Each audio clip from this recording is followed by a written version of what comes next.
Okay. Okay, I think we are live now.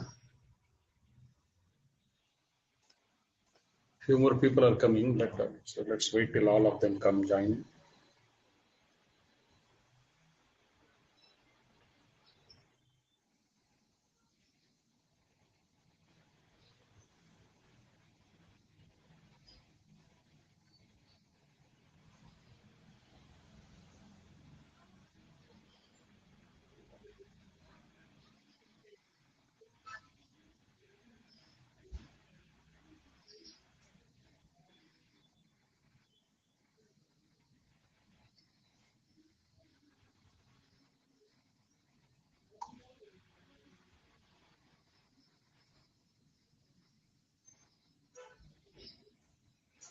Okay. Okay, can you hear me all?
Just a few more minutes. At 7:35 we will start.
Okay, can you hear me now? Sir, Okay, okay, fine. Okay. At the stroke of 7:35 we will start the meeting. Okay.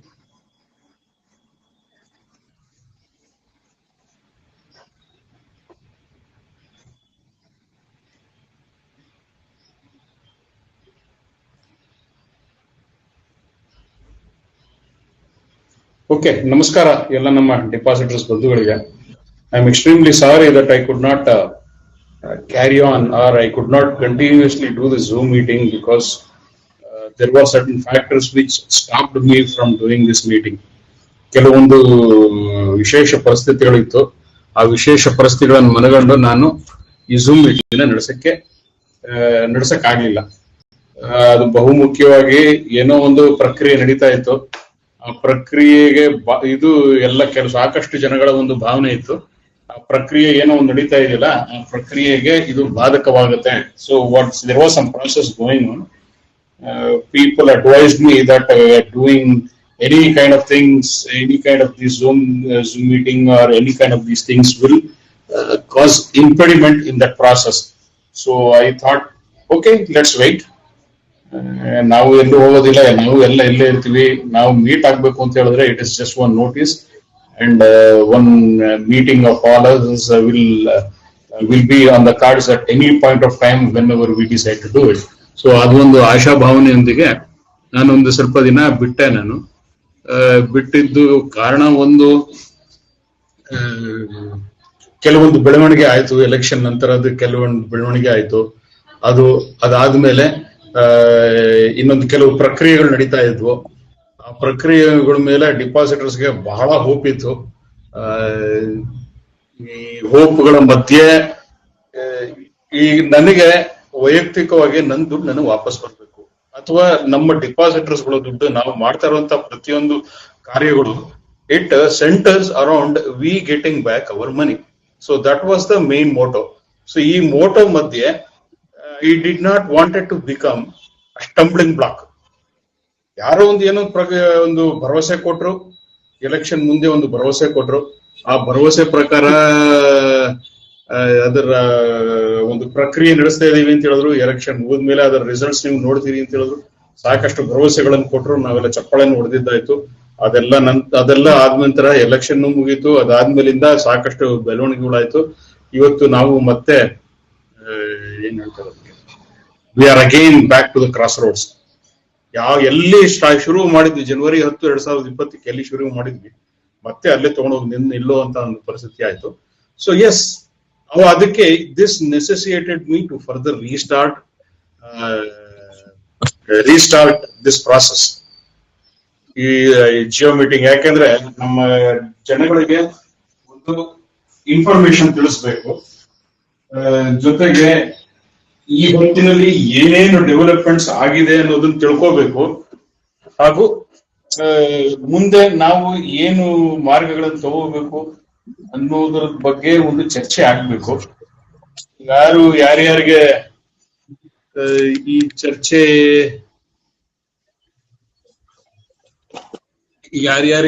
ಚರ್ಚೆಯಲ್ಲಿ ಯಾವ್ಯಾವ ರೀತಿ contribute ಮಾಡಕ್ಕಾಗತ್ತೆ, particularly in terms of giving suggestions, ಮತ್ತೆ ಈ suggestions ಗಳಲ್ಲಿ ಯಾವ್ಯಾವ ರೀತಿ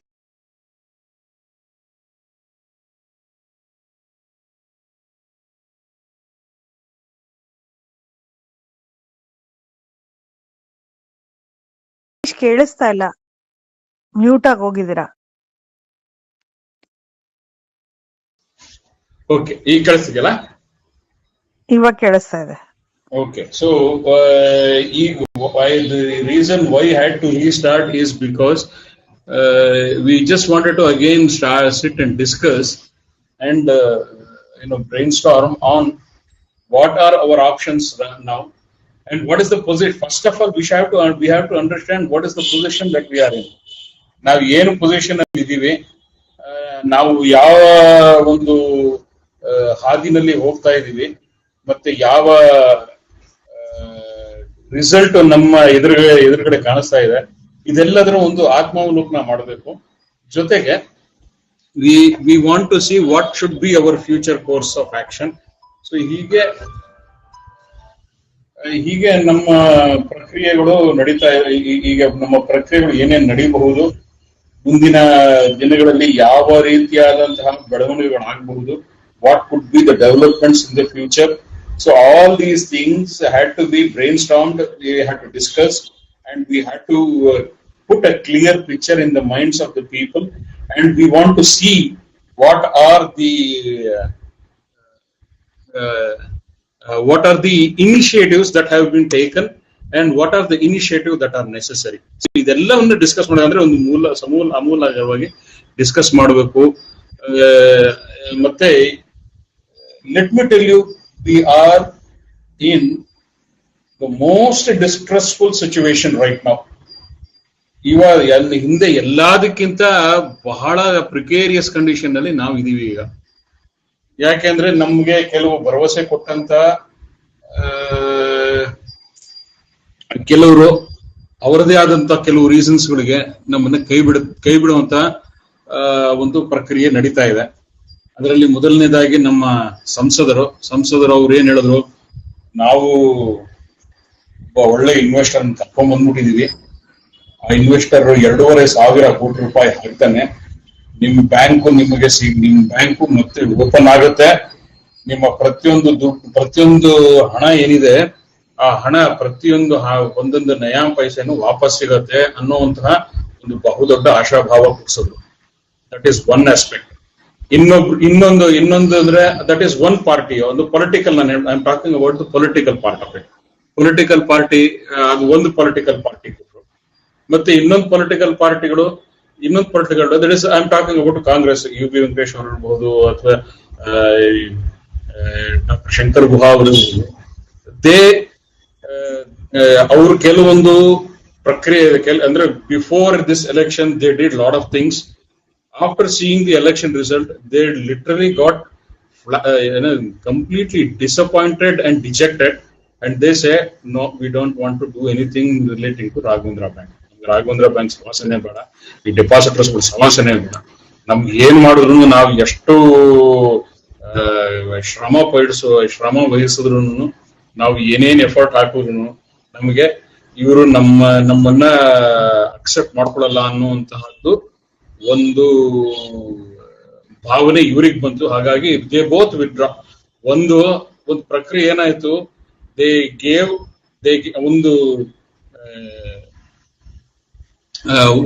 ಒಂದು ಕಡೆ ನಮ್ಮ ಶಾಸಕರು ಮತ್ತೆ ಸಂಸದರು ಒಂದು ಸಂಪೂರ್ಣವಾದಂತ ಆಶಾಭಾವನೆ ಕೊಟ್ಟು ಅದರಲ್ಲಿ ನಮಗೆ ಬೇಕಾಗಿರ್ತಕ್ಕಂತಹ ಪ್ರತಿಯೊಂದನ್ನು ಅಲ್ಲಿ ನಮ್ಮ ಮುಂದೆ ಇಟ್ರು.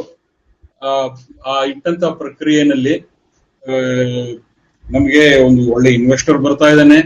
ಆ ಇನ್ವೆಸ್ಟರ್ ಬಂದು ನಮಗೆ ಬೇಕಾಗಿರುವಷ್ಟು ಹಣವನ್ನ ಇಲ್ಲಿ ಹೂಡಿದಂತ ಹಣದಿಂದ ನಮ್ಮ ಬ್ಯಾಂಕ್ ರಿವೈವ್ ಆಗುತ್ತೆ. ಮತ್ತೆ ಆ ಬ್ಯಾಂಕ್ ರಿವೈವ್ ಆದ ತಕ್ಷಣ ನಿಮ್ಮ ಹಣವೆಲ್ಲ ವಾಪಸ್ ಬರುತ್ತೆ. ನನಗಂತೂ ಎಷ್ಟು ಚೆನ್ನಾಗಿ ಹೇಳ್ತಾ ಇದ್ರು ಕೆಲವು ಡಿಪಾಸಿಟರ್ಸ್ ಅವ್ರ ಭಾಷಣವನ್ನ ಕೇಳಿ ಅಂತ ಹೇಳಿದ್ರೆ, ಸರ್ ಏನಿಲ್ಲ, ಎಲೆಕ್ಷನ್ ಆಗ್ತಾ ಇದ್ದಂಗೆ ಒಂದು PPT ಪ್ರೆಸೆಂಟೇಶನ್ ಕೊಟ್ಬಿಡ್ತಾರೆ. ಆ PPT ಪ್ರೆಸೆಂಟೇಶನ್ ಕೊಡ್ತಾ ಇದ್ದಂಗೆನೆ ಆ ಪ್ರಕ್ರಿಯೆ ಸ್ಟಾರ್ಟ್ ಆಗೋಗುತ್ತೆ. RBI ನವ್ರ ಪರ್ಮಿಷನ್ ಸಬ್ಜೆಕ್ಟ್ RBI ಅಪ್ರೂವಲ್. ನವೆಂಬರ್ಗೆ ನಮ್ಮ ಬ್ಯಾಂಕ್ ನವೆಂಬರ್-ಡಿಸೆಂಬರ್ ಅಷ್ಟೊತ್ತಿಗೆ ಬ್ಯಾಂಕ್ ರೀಸ್ಟಾರ್ಟ್ ಆಗೋಗುತ್ತೆ. Probably in 2 to 3 years 10 lakh ತನಕ ದುಡ್ಡೇ ಬಂದ್ಬಿಡುತ್ತೆ. ಆಮೇಲಿಂದ ಇನ್ನೊಂದು 5 ವರ್ಷದಲ್ಲಿ ನಮ್ ಪೂರ್ತಿ ಹಣ ವಾಪಸ್ ಕೊಡುತ್ತೆ ವಿತ್ ಇಂಟ್ರೆಸ್ಟ್ ಅನ್ನೋಂತಹ ಒಂದು ಆಶಾಭಾವನೆ ಇದೀವಿ. ಅಥವಾ ಮುಂಗೇರಿ ಲಾಲ್ಕೆ ಹಸೀನ್ ಸಪ್ಲೈ ಅಂತ ಹೇಳ್ಬೋದು, ಅಷ್ಟು ಆ ಮಟ್ಟಕ್ಕೆ ಹೇಳಿದ್ರು. ಮತ್ತೆ ಸಾಕಷ್ಟು ಜನ ಇಷ್ಟು ಆಶಾಭಾವನೆ, ಇಷ್ಟು ಕಾನ್ಫಿಡೆನ್ಸ್ ಅಲ್ಲಿ ನಮ್ಮ ಸಂಸದರು ಹೇಳಿದ್ದಾರೆ. ಆ ಕಾನ್ಫಿಡೆನ್ಸ್ ಕೇಳ್ತಾ ಇದ್ರೆ ನಮಗೆ ಕೆಲಸ ಆಗೋಗುತ್ತೆ ಅಂತ ಹೇಳಿದ್ರು. ಸೊ ಆ ಒಂದು ಹಿನ್ನೆಲೆಯಲ್ಲಿ ನಮ್ಗೆ ಈ ಜನ ಇಷ್ಟೊಂದು ಆಶಾಭಾವನೆಯಿಂದ, ಇಷ್ಟೊಂದು ಆಶಾವಾದದಿಂದ ಈ ಒಂದು ಪ್ರಕ್ರಿಯೆ ಮೇಲೆ ನಂಬಿಕೆ ಇಟ್ಟಿರೋದ್ರಿಂದ, so when we thought this process is so robustly taking place, and the people are feeling so confident about the entire speech that he has made. This really gave me a different outlook. So what I thought is, okay, when one process is going on, why cause any obstacle to it? ನಾವು ಏನಾದ್ರೂ ಮಾತಾಡಿದ್ರೆ ಒಂದು escape root ಸಿಕ್ಬಿಡುತ್ತೆ, ಬೇಡ, ನಾವು ಯಾವುದೇ ರೀತಿಯ escape root ಅಥವಾ ನಮ್ದು ಯಾವುದೇ ರೀತಿಯಾದಂತಹ ಅಡಚಣೆ ನಮ್ಮಿಂದ, ಈಗ tomorrow they should not tell me that Harish ಹೀಗ್ ಮಾಡಿದ್ರು, ಬಿಕಾಸ್ ಆಫ್ ದಟ್ ಈ ಪ್ರಾಸೆಸ್ obstruction ಆಯ್ತು, obstacle because of this things that Harish did or ನಮ್ಮ ವೇದಿಕೆ did. ಈ ವೇದಿಕೆ ಈ ಕೆಲಸ ಮಾಡಿದ್ರಿಂದ ಈ ಒಂದು ಪ್ರಾಸೆಸ್ ಬ್ಲಾಕ್ ಆಯ್ತು. ಆ ರೀತಿ ಅಕ್ಯೂಸೇಷನ್ ಮಾಡೋದಕ್ಕೆ ಆಸ್ಪದ ಕೊಡಬಾರ್ದು ಅನ್ನೋ ಒಂದೇ ಉದ್ದೇಶದಿಂದ I completely withdrew myself, and I was doing what that I could do without hampering this process. ಜನಗಳ ಒಂದು ಭಾವನೆಗೆ ವಿರುದ್ಧವಾಗಿ ಮತ್ತೆ ಈ ಪ್ರಕ್ರಿಯೆ ಏನ್ ನಡೀತಾ ಇದೆ ಅದ್ರ ವಿರುದ್ಧವಾಗಿ ನಾನು ಯಾವಾಗ್ಲೂ ಯಾವುದೇ ಪ್ರಕ್ರಿಯೆ ವಿರುದ್ಧ ನಾನು ಮಾಡಿಲ್ಲ. ಐ ಹ್ಯಾವ್ ಡನ್ ಅವರ್ ವೇದಿಕೆ has always done it's activities as per the requirement, and we have always thought of certain things, certain direction to go, and we have always stuck to the direction. We have not caused any obstacle or impediments in anybody's initiative. Let me make it very clear. And we were always in that direction. So not only thinking is important, even doing it is also equally important. So I withdrew myself for almost 1.5 months, ever since election. Election ಆದ್ಮೇಲಿಂದ ಒಂದೇ ಒಂದು meeting ಮಾಡಿದ್ದೆ, Jio meeting. ಅದಾದ್ಮೇಲಿಂದ ನಾವು ಯಾವುದೇ ಒಂದು meeting ನಡೆಸಲಿಲ್ಲ. People were ನನಗೆ ಮತ್ತೆ ನನ್ನ ಸಹಪಾಠಿಗಳಿಗೆ ಎಲ್ಲಾರ್ಗು, ನಮ್ಮ ಟೀಮ್ನವ್ರಿಗೆಲ್ಲಾರ್ಗು ಕೇಳ್ತಾ ಇದ್ರು, ಯಾಕೆ ಇದು ನಡೆಸ್ತಾ ಇಲ್ಲ, ಝೂಮ್ ಮೀಟಿಂಗ್ ಯಾಕೆ ನಡೀತಾ ಇಲ್ಲ ಅಂತ. ಬಟ್ ಅವಾಗ we did not wanted to say, we told someone that ಕೆಲವ್ರಿಗೆ ನಾನು ಹೇಳಿದೀನಿ, ನಿಜವಾದ ಕಾರಣಗಳು ಹೇಳಿದೀನಿ. ಮತ್ತೆ ಕೆಲವ್ರಿಗೆ ಏನೋ ಒಂದು ಇದು ಮತ್ತೆ ಎಲೆಕ್ಷನ್ ಆದ ನಂತರ ಇದು ಏನು ಒಂದು ಅದ್ಧೂರಿ ಆದಂತಹ ಒಂದು ಸಮಾರಂಭ ಮಾಡಿ ಈ ಸೂಪರ್ ಆಗಿರುವಂತ ಒಂದು ಭಾಷಣ ಕೊಟ್ಟು ಎಲ್ಲರ ಹತ್ರನು ಚಪ್ಪಾಳೆ ತಟ್ಟಿಸ್ಕೊಂಡು ಹೋದಂತ ನಮ್ಮ ಸಂಸದರು ಎಲೆಕ್ಷನ್ ಆದ್ಮೇಲೆ ನಾಪತ್ತೆ ಆದ್ರು. ಯಾರಿಗೂ ಏನು ಹೇಳಿಲ್ಲ. ನಾವು ಪವರ್ ಪಾಯಿಂಟ್ ಪ್ರೆಸೆಂಟೇಶನ್ ಕೊಡ್ತೀನಿ ಅಂತ ಹೇಳಿದ್ರು, ಆ ಪವರ್ ಪಾಯಿಂಟ್ ಪ್ರೆಸೆಂಟೇಶನ್ ಕಾಣಿಸ್ಲಿಲ್ಲ. ಆಮೇಲಿಂದ ಯಾರು ಇನ್ವೆಸ್ಟರ್ ಅಂತ ಅಟ್ಲೀಸ್ಟ್ ಏನು ಬೇಡ, ಯಾರು ಇನ್ವೆಸ್ಟರ್ ಅನ್ನೋದನ್ನಾದ್ರೂ ಹೇಳಿ ಅಂತ ಒಂದು ರಿಕ್ವೆಸ್ಟ್ ಮಾಡಿದ್ರು, ಯಾರಿಗೂ ಅದನ್ನು ಹೇಳಿಲ್ಲ. ಇದುವರೆಗೂ ನಮ್ಗೆ ಯಾರು ಇನ್ವೆಸ್ಟರ್ ಅನ್ನೋದು ತುಂಬಾ ಜನ ಡೆಪಾಸಿಟರ್ಗಳು ಇವತ್ತು ಕೇಳ್ತಾರೆ. ಇವತ್ತಿಗೂ ಯಾರಿಗೂ ಆ ಇನ್ವೆಸ್ಟರ್ ಯಾರು ಅನ್ನೋದು ಇನ್ನೂ ಯಾರಿಗೂ ಗೊತ್ತಿಲ್ಲ. ಅದ್ರ let me tell you, disclose you in this meeting. It was again, I am stressing this word, it was Razor Pay ಅನ್ನಂತ ಒಂದು ಕಂಪನಿ. ಆ ಕಂಪನಿಯ ಒಂದು ಪ್ರಪೋಸಲ್ RBI ಕಳಿಸಿದ್ದು. ಆ ಪ್ರಪೋಸಲ್ ಮತ್ತೆ ಅದ್ರ ಜೊತೆಗೆ ಇನ್ನೊಂದ್ 2-3 ಕಂಪನಿಗಳು ಹೋಗಿದ್ವಂತೆ. ಆ ಐಡೆಂಟಿಟಿಗಳು ಇನ್ನೂ ನನಗೆ ತಿಳಿದಿಲ್ಲ. ಅದು ತಿಳಿದ ತಕ್ಷಣ ನಾನು ಐ ವಿಲ್ ಡೆಫಿನೆಟ್ಲಿ ರಿವೀಲ್ ಅದನ್ನೆಲ್ಲರಿಗೂ ತಮ್ಮ ಗಮನಕ್ಕೆ ತರ್ತೀನಿ. ಬಟ್ ಇಲ್ಲಿ ಮುಖ್ಯವಾಗಿ ಏನಂತ ಹೇಳಿದ್ರೆ, ಈ ಪ್ರಪೋಸಲ್ ಏನಿತ್ತು ಅದು RBI ರಿಜೆಕ್ಟ್ ಮಾಡಿದ್ದಾರೆ. This is official, there is no, ಅದರಲ್ಲಿ ಯಾವುದೇ ಸಂಶಯ ಇಲ್ಲ, ರಿಜೆಕ್ಟ್ ಆಗಿದೆ. ಇದು RBI ಸ್ಪಷ್ಟವಾಗಿ ಈ ಪ್ರಪೋಸಲ್ ರಿಜೆಕ್ಟ್ ಮಾಡಿದ್ದಾರೆ. ಅದಕ್ಕೆ ಹಲವಾರು ಕಾರಣಗಳು ಕೊಟ್ಟಿದ್ದಾರೆ. ಅದನ್ನ ಮುಂದೆ ಡಿಸ್ಕಸ್ ಮಾಡೋಣ. ಏನಕ್ಕೆ ರಿಜೆಕ್ಟ್ ಆಯ್ತು ಅನ್ನೋದು ಅದ್ರ ಬಗ್ಗೆ ನಾವು ಡಿಸ್ಕಸ್ ಮಾಡ್ತೀವಿ.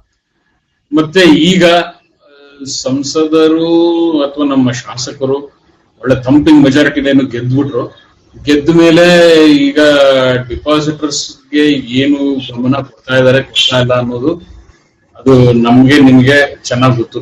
ಏನಾಗ್ತಾ ಇದೆ ಅನ್ನೋದು it is everybody's guess. This is one part. ಈಗ ಇನ್ನೊಂದು ಪೊಲಿಟಿಕಲ್ ಸ್ಪೆಕ್ಟ್ರಮ್ ತಗೊಂಡಾಗ ನಮ್ಮ UB ವೆಂಕಟೇಶ್ ಅವರು election ನಿಂತ್ಕೊಂಡಿದ್ರು. he was seeking cooperation and he was seeking votes.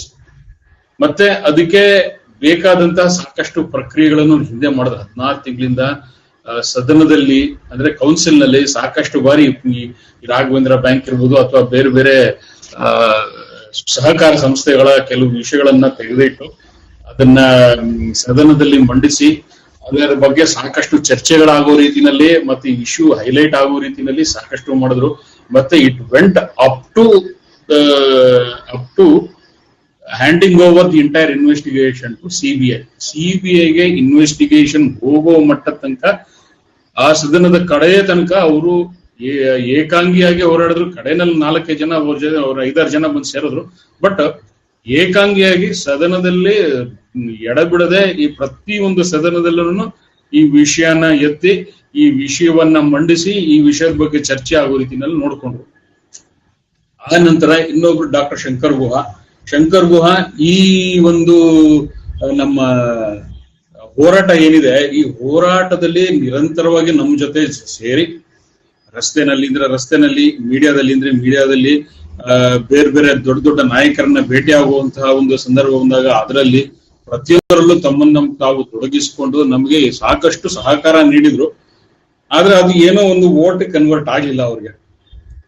Obviously ಈಗ ರಾಜಕೀಯ ವ್ಯಕ್ತಿಗಳು ಯಾವುದೇ ಒಂದು ಪ್ರಕ್ರಿಯೆ ಮಾಡಿದ್ರು ಅದ್ರ ಹಿಂದೆ ಅವರಿಗೆ ಜನಸಮರ್ಥನೆ ಬೇಕು, ಅವ್ರಿಗೆ ಜನಸಮರ್ಥನೆ ಬೇಕು ಅನ್ನೋದು ಅದು ದಟ್ ಈಸ್ ಅಲ್ಟಿಮೇಟ್ ಟ್ರೂತ್. ಆ ಅಲ್ಟಿಮೇಟ್ ಟ್ರೂತ್ ಅನ್ನ ನಾವು ಬಿಟ್ಬಿಟ್ಟು ಈಗ ನಮ್ಗೂ ನಾವು ಯಾವ್ದಾದ್ರು ಒಂದು ಹೋರಾಟ ಮಾಡಿದ್ರೆ ಅದನ್ನ ನಮ್ಗೆ ಏನಾದ್ರು ಒಂದು ಎಂಡ್ ರಿಸಲ್ಟ್ ಇರಬೇಕು. ಯಾರನ್ನು ಬಿಟ್ಟಿ ಯಾರು ಮಾಡೋದಿಲ್ಲ. ಸೊ ಅದು ಜನಸಮರ್ಥನೆ ಅವ್ರಿಗೆ ಸಿಗ್ಲಿಲ್ಲ ಅನ್ನುವಂತಹ ಒಂದು ಬ್ಯಾಕ್ ಗ್ರೌಂಡ್ ನಲ್ಲಿ they also felt dejected.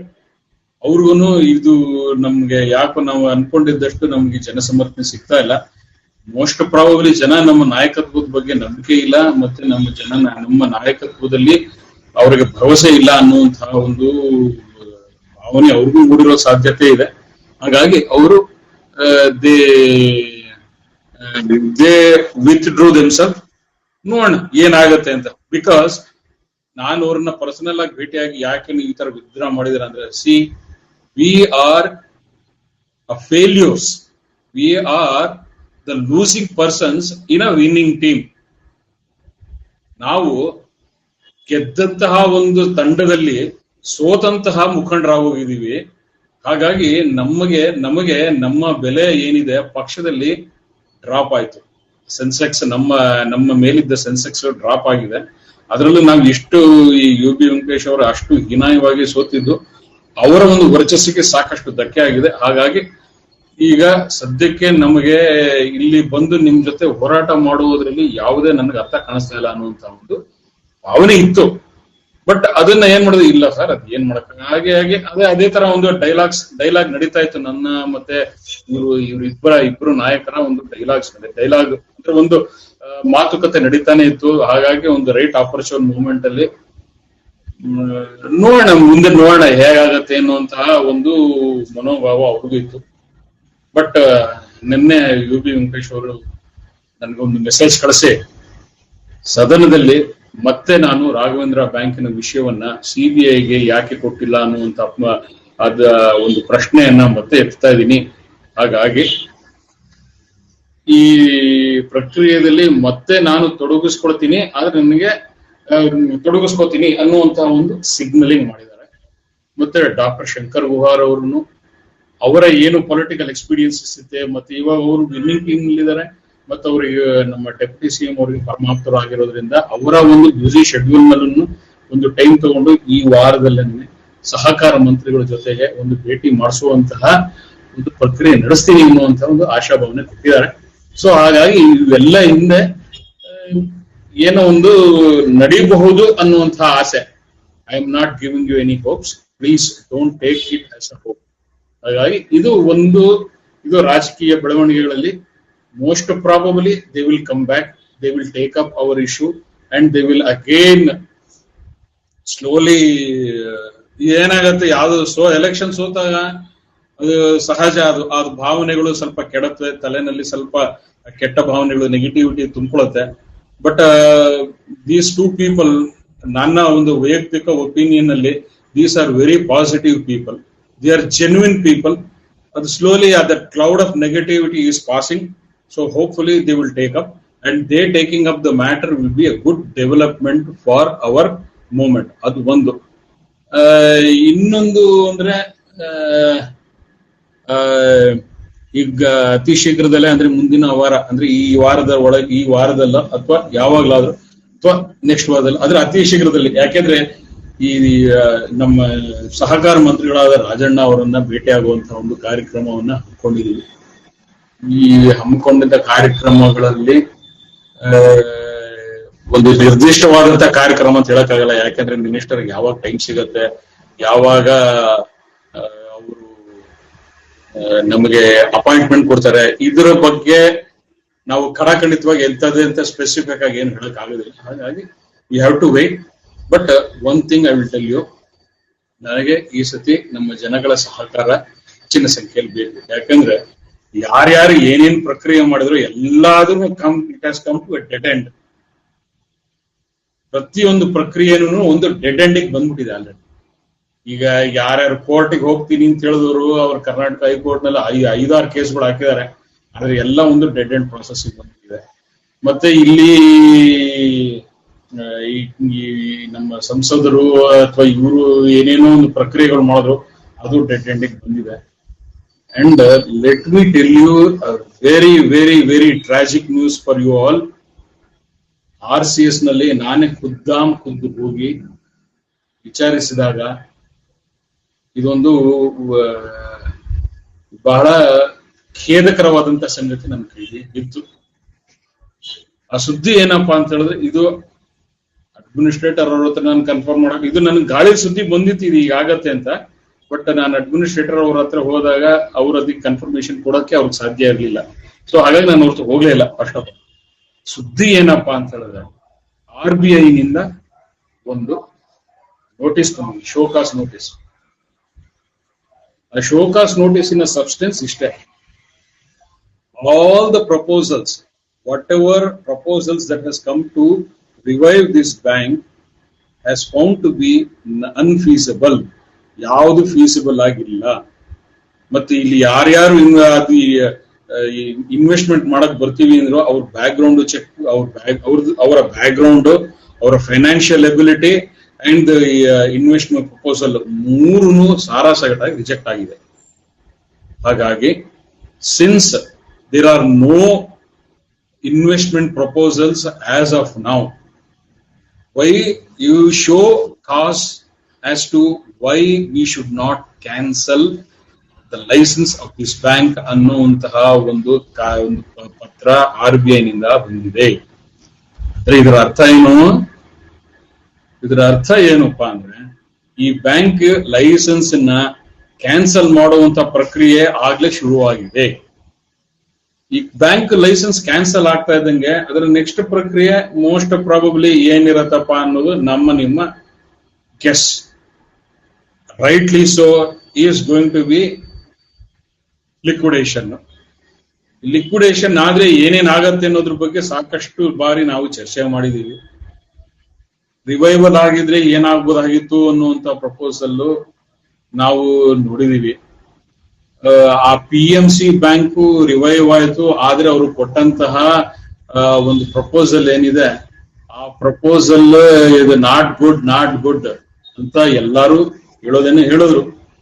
But what we are going to get, or what we are likely to get, what is there in our pipeline and what we see in the near future is much more distressing to all the people. ನನಗೆ ನಿಮ್ಗೆಲ್ಲಾರು ಬೇಜಾರು ಮಾಡುವಂತ ಉದ್ದೇಶ ಇಲ್ಲ, ಆದ್ರೆ ನನಗೆ ಸತ್ಯ ಮರೆಮಾಚಿ ನಿಮ್ಗೆ ಎಕ್ಸ್ಪೆಕ್ಟೇಷನ್ ಸೆಟ್ ಮಾಡದೇ ಇದ್ರೆ ನಾನು I will be doing injustice to myself. ಈ ಆಕ್ಟಿವಿಸಮ್ ಮಾಡಿ ಇಷ್ಟು ವಿಷಯಗಳು ತಿಳ್ಕೊಂಡು, ಅದ್ರ ಮೋಸ್ಟ್ ಪ್ರಾಬಬಲಿ ಸಾಕಷ್ಟು ಜನ ಡಿಪಾಸಿಟರ್ಸ್ ವಿಷಯಗಳು ಗೊತ್ತೇ ಇಲ್ಲ, ಸಾಕಷ್ಟು ವಿಷಯಗಳು ಗೊತ್ತಿಲ್ಲ. ನಾನು ಮತ್ತೆ ನಮ್ಮ ಟೀಮ್ನವರು ಎಷ್ಟು ಕಡೆ ಎಲ್ಲ ತಿರುಗಾಡಿ ಬಂದಿದ್ದೀವಿ. ಈ ಎಲ್ಲಾ ತಿರುಗಾಟಗಳಿಂದ ನಮ್ಗೆ ಸಾಕಷ್ಟು ಮಾಹಿತಿಗಳು ಬಂದಿದೆ. ಆ ಬಂದಂತ ಮಾಹಿತಿಗಳನ್ನ ತಮ್ಮ ಮುಂದೆ ಇಡೋದೇ ಈ ಜಿಯೋ ಮೀಟಿನ ಉದ್ದೇಶ.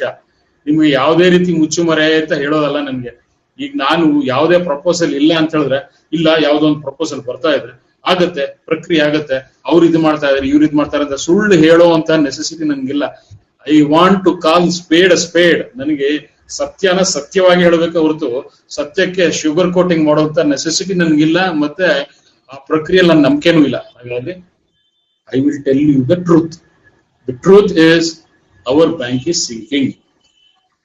ಮತ್ತೆ ಈ ಸಿಂಕ್ ಆಗ್ತಾ ಇರತಕ್ಕಂತ ಬ್ಯಾಂಕ್ ಇಂದ ನಮಗೆ ಏನು ಸಿಗತ್ತೆ ಅನ್ನೋದು ಒಂದು ಕ್ವಶನ್ ಮಾರ್ಕ್ ಇದೆ. ಈಗೆಲ್ಲ ಇರುವಂತಹ ಪರಿಸ್ಥಿತಿನಲ್ಲಿ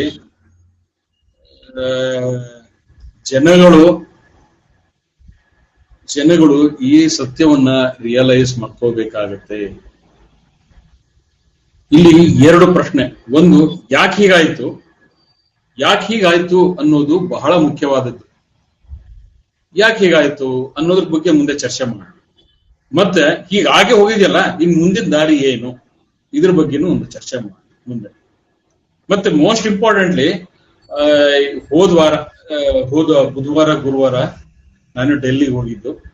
ತಮ್ಗೆಲ್ಲ ಫೇಸ್ಬುಕ್ ನಲ್ಲಿ ನಾನು ಒಂದು ಅಪ್ಡೇಟ್ ಕೊಟ್ಟಿದ್ದೀನಿ. ಸತ್ಯ ಸಬರ್ವಾಲ್ ಅನ್ನುವಂತಹ ವಕೀಲರು ತಮ್ಗೆಲ್ಲರಿಗೂ ಮುಂಚೆನೆ ಹೇಳಿದೀನಿ. ಅವ್ರ ಜೊತೆ ಇದ್ದಂತಹ ಕೆಲವೆಲ್ಲ ನಾವು ಏನೇನ್ ಮಾಡಿದೀವಿ ಅನ್ನೋದ್ರ ಬಗ್ಗೆನೂ ಸಾಕಷ್ಟು ಹೇಳಿದ್ದೆ ನಿಮ್ಗೆ. ಮತ್ತೆ ತಾವೆಲ್ಲರೂ ತಮ್ಮ ಹೃತ್ಪೂರ್ವಕವಾಗಿ 130 ಜನ 5,000 ರೂಪಾಯಿ ಕೊಟ್ಟು ಅದೊಂದು ಸುಪ್ರೀಂ ಕೋರ್ಟ್ ಕೇಸಲ್ಲಿ ಫೈಟ್ ಮಾಡಿ ಅಂತ ಹೇಳಿ ನಮ್ಗೆ ಒಂದು ಎನ್ಕರೇಜ್ಮೆಂಟ್ ಕೊಟ್ಟಿದೆ. ಆ ಒಂದು ನಿಧಿಯಿಂದನೇ ಆ ಒಂದು ಎನ್ಕರೇಜ್ಮೆಂಟ್ ಅಲ್ಲೇನೆ ಅದನ್ನ ಎಡಬಿಡದಂಗೆನೆ ಪರ್ಸ್ಯೂ ಮಾಡಿ ಅವರು ಈ ಸತ್ಯ ಸಬ್ರವಾಲ್ ಅಥವಾ Subramanian Swamy they are very very busy people. ಇವತ್ತು ಬೆಂಗಳೂರು ಇರ್ತಾರೆ, ನಾಳೆ ಅಸ್ಸಾಂಗೆ ಹೋಗಿರ್ತಾರೆ, ನಾಳಿದ್ದು ತಿರುಪತಿಗೆ ಬರ್ತಾರೆ, ಆಚೆ ನಾಳಿದ್ದು ಮಡ್ರಾಸ್ ಹೋಗಿ, ಹೀಗೆ ಅವ್ರ ಕೈಗೆ ಸಿಗೋದೇ ಕಷ್ಟ. ಅವರು ಅಷ್ಟು ಬಿಸಿ. ಅವರು ಇನ್ಫ್ಯಾಕ್ಟ್ ಅವ್ರದ್ದು ಚಾರ್ಟರ್ಡ್ ಏರ್ಕ್ರಾಫ್ಟ್ ಮಾಡ್ಕೊಂಡ್ಬಿಟ್ಟು ಬರೀ ಊರ್ ಸುತ್ತಾಗೋದೇ ಅವ್ರ ಕೆಲಸ ಆಗೋಗಿದೆ, ಕೈಗೆ ಸಿಗೋದಿಲ್ಲ. ಆದ್ರೂ ಎಳಬಿಡದಂಗೆ ಅವರನ್ನ ಹಿಡಿದು ಡ್ರಾಫ್ಟ್ ಮಾಡಿಸಿ ಅದನ್ನ ರೆಗ್ಯುಲರ್ ಅವ್ರ ಜೊತೆ ಟಚ್ ಅಲ್ಲಿ ಇದ್ದು ಯಾವ ರೀತಿ ವಾಟ್ಸ್ಆಪ್ ಅಂದ್ರೆ ವಾಟ್ಸ್ಆಪ್, ಇಮೇಲ್ ಅಂದ್ರೆ ಇಮೇಲ್, ಫೋನ್ ಕಾಲ್ ಅಂದ್ರೆ ಫೋನ್ ಕಾಲು, ಮತ್ತೆ ಪರ್ಸನಲ್ ಭೇಟಿ ಆಗೋದು ಯಾವ ಸಂದರ್ಭ ಸಿಕ್ಕರೆ 2 ಸತಿ 3 ಸತಿ ನನ್ನ ಭೇಟಿ ಅಂತೂ 3 ಸತಿ ಅವ್ರ ಜೊತೆ ಭೇಟಿ ಆಗಿದೆ. ಈ ಭೇಟಿ ಆಗಿರತಕ್ಕಂತಹ ಪ್ರತಿಯೊಂದು ಸಂದರ್ಭದಲ್ಲೂ ಈ ನಮ್ಮ ಬ್ಯಾಂಕಿನ ಬಗ್ಗೆ ಅವ್ರ ಜೊತೆ ಕೂಲಂಕುಷವಾಗಿ ಮಾತಾಡಿ ಅದಕ್ಕೆ ಏನು ಸ್ಟ್ರಾಟಜೈಸ್ ಮಾಡಬೇಕು, ಈಗ ಯಾವ ಪ್ರಕ್ರಿಯೆಗಳು ಮಾಡಿಸ್ಬೇಕು, ಕೋರ್ಟ್ ನಲ್ಲಿ ಯಾವ ರೀತಿ ನಾವು ವಾದ ಮಾಡಬೇಕು, ಇದೆಲ್ಲದರ ಬಗ್ಗೆ ನಾವು ಕೂಲಂಕುಷವಾಗಿ ಚರ್ಚೆ ನಡೆಸಿ ಈಗ ಮೊದಲನೇ ಒಂದು ಕೇಸ್ ಸುಪ್ರೀಂ ಕೋರ್ಟ್ ಅಲ್ಲಿ ಸುಬ್ರಹ್ಮಣ್ಯಂ ಸ್ವಾಮಿ ವರ್ಸಸ್ RBI ನಲ್ಲಿ ಒಂದು ಕೇಸ್ ಆಲ್ರೆಡಿ ಇದೆ, ಅದು ಅಡ್ಮಿಟ್ ಆಗಿದೆ. ಅದ್ರಲ್ಲಿ ನಾವು ಇಂಪ್ಲೀಡಿಂಗ್ ಅಪ್ಲಿಕೇಶನ್ ಹಾಕಿದ್ವಿ. ಈಗ ಅವ್ರದ್ದು ಅದ್ರ ಮೂಲ ಕೇಸ್ ಏನಪ್ಪಾ ಅಂತ ಹೇಳಿದ್ರೆ RBI ನಿರಂತರವಾಗಿ ಜನಗಳ ಕಣ್ಣಿಗೆ ಮಣ್ಣರ್ಚಿ ಕೆಲವೊಬ್ಬರಿಗೆ ಸಾಕಷ್ಟು ಕ್ರಿಮಿನಾಲಿಟಿಗಳಿದಾವೆ. ಅಂದ್ರೆ ಅದು ಮೂಲಭೂತವಾಗಿ ಈ ದೊಡ್ಡ ಬ್ಯಾಂಕುಗಳಲ್ಲಿ ದೊಡ್ಡ ಮೊತ್ತದ ಸಾಲ ತಗೋಬೇಕಂದ್ರೆ ಈ independent directors, RBI nominated independent directors ಇರ್ಬೋದು ಅಥವಾ RBI ನ ಪ್ರಕ್ರಿಯೆಗಳಿರ್ಬೋದು, ಈ ದೊಡ್ಡ ಸಾಲ ತಗೋಬೇಕಾದ್ರೆ ಅವ್ರು ಕಣ್ಣು ಮುಚ್ಕೊಂಡು ನೆಗ್ಲೆಕ್ಟ್ ಮಾಡಿದ್ರಿಂದ ದೊಡ್ಡ ಮೊತ್ತದ ಸಾಲಗಳು ಹೋಗಿ ದೊಡ್ಡ ಮೊತ್ತದ ಸಾಲಗಳು ಫ್ರಾಡ್ಸ್ಟರ್ಸ್ಗಳು ಹೋಗಿ ವಾಪಸ್ ಹಣ, ಅದು ಜನರ ಒಂದು ಹಣ ಎಲ್ಲಿ ಹೋಗಿತ್ತು ಅದು ವಾಪಸ್ ಬರ್ದಿರೋ ರೀತಿಯಾದಂತಹ ಒಂದು ಸಂದರ್ಭ ಒದಗಿ ಆ ಹಣ ಪೋಲಾಗಿದೆ, ಫ್ರಾಡ್ಸ್ಟರ್ಗಳ ಪಾಲಾಗಿದೆ. ಆದ್ರೆ ಪೊಲೀಸ್ನವರು ಅಥವಾ CBIನವರು ಇನ್ವೆಸ್ಟಿಗೇಷನ್ ಏಜೆನ್ಸಿಗಳು ಕೇವಲ ಬ್ಯಾಂಕಿನ ಅಧಿಕಾರಿಗಳನ್ನ ಮಾತ್ರ ರೌಂಡ್ ಅಪ್ ಮಾಡಿ ಅವ್ರ ಬಗ್ಗೆ ಮಾತ್ರ ಇನ್ವೆಸ್ಟಿಗೇಷನ್ ಮಾಡ್ತಾ ಇದ್ದಾರೆ. ಆದ್ರೆ RBIನ ಅಧಿಕಾರಿಗಳು ಮತ್ತೆ RBI ನಾಮಿನೇಟೆಡ್ ಅಧಿಕಾರಿಗಳು ಯಾರ್ಯಾರು ಇಲ್ಲಿ ಈ ಬ್ಯಾಂಕ್ ನಲ್ಲಿ ದೊಡ್ಡ ಮೊತ್ತ ಸಾಲ ಕೊಡುವಂತ ಒಂದು ಪ್ರಕ್ರಿಯೆನಲ್ಲಿ ಭಾಗವಹಿಸಿದ್ರು ಅವ್ರಿಗೆ ಯಾರ ಮೇಲೂ ಯಾವುದೇ ಕ್ರಿಮಿನಲ್ ಕೇಸ್ಗಳು ಹಾಕಿಲ್ಲ. ಹಾಗಾಗಿ RBI ಮೇಲೆ CBIನವರು ಸ್ಪೆಷಲ್ ಎನ್ಕ್ವೈರಿ ಮಾಡಬೇಕು ಅನ್ನುವಂಥದ್ದು ಅವ್ರ ಮೂಲಭೂತ ಕೇಸ್. ಈಗ ನಮ್ಮ ಕೇಸ್ ಅಲ್ಲಿ ಯಾವ ರೀತಿ ಫಿಟ್ ಆಗತ್ತೆ ಅನ್ನೋದನ್ನ ನಾವು ನೋಡಿದಾಗ ಇಲ್ಲಿ RBIನವರು ಲೈಸೆನ್ಸ್ ಕೊಟ್ಟಿದ್ದವರು, ಇನ್ಸ್ಪೆಕ್ಷನ್ ಮಾಡಿದ್ದವರು, ಪ್ರತಿ ವರ್ಷ ಆಡಿಟ್ ರಿಪೋರ್ಟ್ ಅನ್ನ ಸ್ಕ್ರೂಟನೈಸ್ ಮಾಡ್ತಾ ಇದ್ದಿದ್ದವರು, ಮತ್ತೆ ವಾರ ದಿನ daily, weekly, monthly, fortnightly, quarterly, half yearly ಮತ್ತೆ ಬೈಆನ್ಯುವಲಿ ಎಲ್ಲಾ ತರಹದ ರಿಪೋರ್ಟ್ಸ್ ಗಳನ್ನ ತಗೊಂಡು 2 ವರ್ಷಕ್ಕೊಂದ್ಸತಿ ಇನ್ಸ್ಪೆಕ್ಷನ್ ಮಾಡ್ತಾ ಇದ್ರು. ಆಡಿಟ್ ರಿಪೋರ್ಟ್ ತಗೋದಾದ್ರೆ ಇದೆಲ್ಲ ಇದ್ರೂನು ಪ್ರತಿಯೊಂದು ಇನ್ಸ್ಪೆಕ್ಷನ್ ರಿಪೋರ್ಟ್ ಅನ್ನ ತೆಗೆದು ನೋಡಿದಾಗ ಪ್ರತಿಯೊಂದ್ರೂ ಗುಡ್ ಅಂತಾನೆ ಹೇಳಿದ್ದಾರೆ. ಅಂದ್ರೆ ಯಾವುದೇ ರೀತಿಯಾದಂತಹ ಡೇಂಜರ್ ಇಲ್ಲ ಅನ್ನೋ ರೀತಿ ಆ ಇನ್ಸ್ಪೆಕ್ಷನ್ ರಿಪೋರ್ಟ್ ಅನ್ನ ಕೂಲಂಕುಷವಾಗಿ ಪರಿಶೀಲನೆ ಮಾಡಿದಾಗ 2015 ಮತ್ತೆ 2017 ಇನ್ಸ್ಪೆಕ್ಷನ್ ರಿಪೋರ್ಟ್ ತಗೊಂಡಾಗ ಅಂತ ಪ್ರಿಕೇರಿಯಸ್ ಸಿಚುವೇಶನ್ ಏನು ಇಲ್ಲ ಅನ್ನೋ ರೀತಿಯಲ್ಲಿ ಅದನ್ನ ಬಿಂಬಿಸಿ ಸಡನ್ ಆಗಿ 2019 ಇದನ್ನ ಪ್ರಿಕೇರಿಯಸ್ ಆಗಿದೆ, ಎಲ್ಲ ಉಲ್ಟಂ ಪಲ್ಟ ಆಗೋಗಿದೆ, ಎಲ್ಲ ಇದು 2013 10ರಿಂದ ಎಲ್ಲ ಆಗೋಗಿದೆ, ಆ ರೀತಿಯಾದಂತಹ ಒಂದು ಒಪಿನಿಯನ್ಸ್ ಗಳನ್ನ ಈ 2019 ರಿಪೋರ್ಟ್ ಅಲ್ಲಿ ಕೊಟ್ಟಾಗ ಇದು ಏನಾಗತ್ತೆ, ಇಲ್ಲ ಇದು ಕಣ್ಣು ಮುಚ್ಕೊಂಡಿದ್ರು, ನೆಗ್ಲಿಜೆನ್ಸ್ ತೋರಿಸಿದ್ರು RBIನವರು, ಇಲ್ಲ ಕಣ್ಣು ಪಟ್ಟಿ ಕಟ್ಕೊಂಡಿದ್ರು, ಅಥವಾ ಈ ಬ್ಯಾಂಕ್ನವರ ಒಂದು ಕೆಲವೊಂದು ಕೊಡುವಂತ ಆಮಿಷಗಳಿಗೆ ಕಣ್ಣು ಮುಚ್ಕೊಂಡು ಅದನ್ನ ಸೇನ್ ಹಾಕಿ ಕಳಿಸಿದ್ದಾರೆ ಅನ್ನುವಂತ ಒಂದು ಪ್ರೈಮಾ ಫೇಸಿ ಅಂತೂ ಇದು ಕೇಸ್ ಇದೆ ಇದು. ಹಾಗಾಗಿ ಇದನ್ನು ನಾವು ನಿಮ್ಮ ರಾಘವೇಂದ್ರ ಬ್ಯಾಂಕಿನ ಒಂದು ಹಗರಣ ಏನಿದೆ, ಈ ಹಗರಣ it will add a new dimension to this case.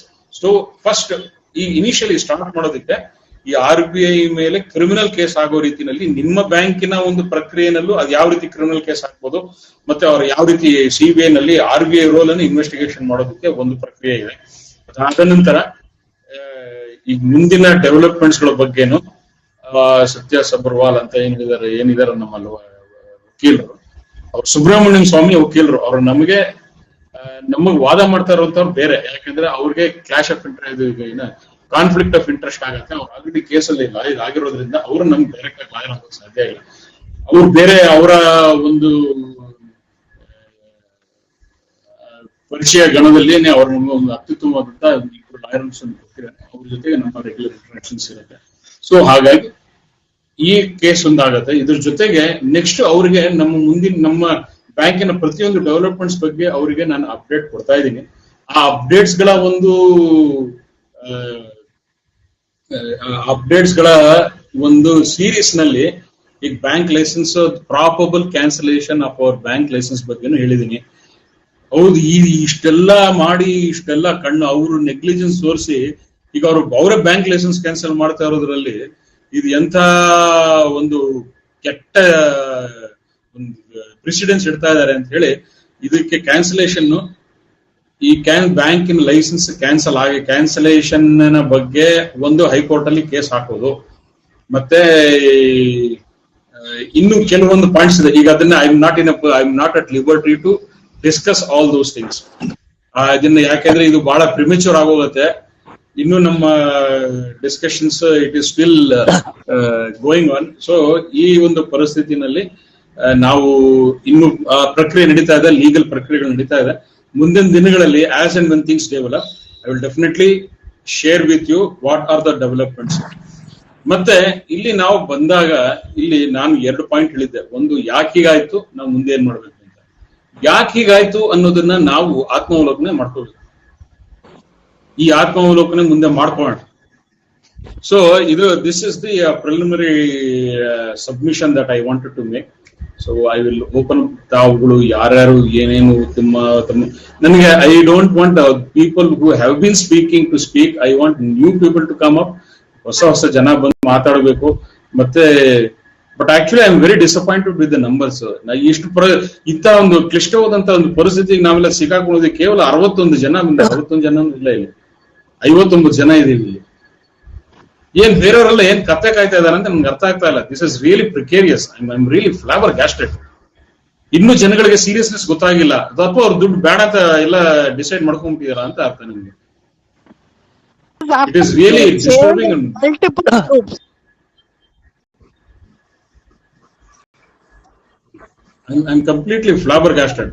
Now, anyways, we have to go with whatever we have.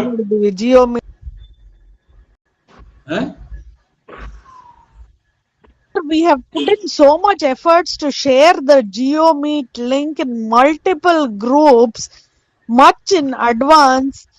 This is the state. Okay. Anyway, we have to go with whatever we have, and let us see. If people are not interested, we will stop our activism. That's a different issue. But ನಾವು ಇಷ್ಟು effort ಆಗ್ತಾ ಇರ್ಬೇಕಾದ್ರೆ ಜನಗಳ participation ಇಷ್ಟು meagre ಆಗಿದ್ರೆ I definitely feel demotivated and I see no justification ಅವ್ರು UB Venkatesh ಅವರು ಮತ್ತೆ ಗುಹಾ ಅವರು ಕಂಪ್ಲೀಟ್ ಡಿಜೆಕ್ಟ್ ಆಗಿ ಯೂಸ್ಲೆಸ್ ಫೆಲೋಸ್ ಅಂತ ಹೇಳಿ ಹೋದ್ರು. ಈ ವರ್ಡ್ ಯೂಸ್ ಮಾಡಲಿಲ್ಲ ನಾನು. But should I use it or not is a predicament that I am in. But anyways, I will have to move on. ಈ ತರ ಒಂದು ರೆಸ್ಪಾನ್ಸ್ ಇತ್ತು ಅಂದ್ರೆ I see no reason why we should continue. Okay, let us say anyway. Since we have started the meeting, let us take the opinions of the people. ಯಾರ ರಂಗನಾಥ್ ಸಾಹೇಬ್ ತಾವೇನಾದ್ರು ಹೇಳಕ್ ಇಷ್ಟಪಡ್ತೀರಾ?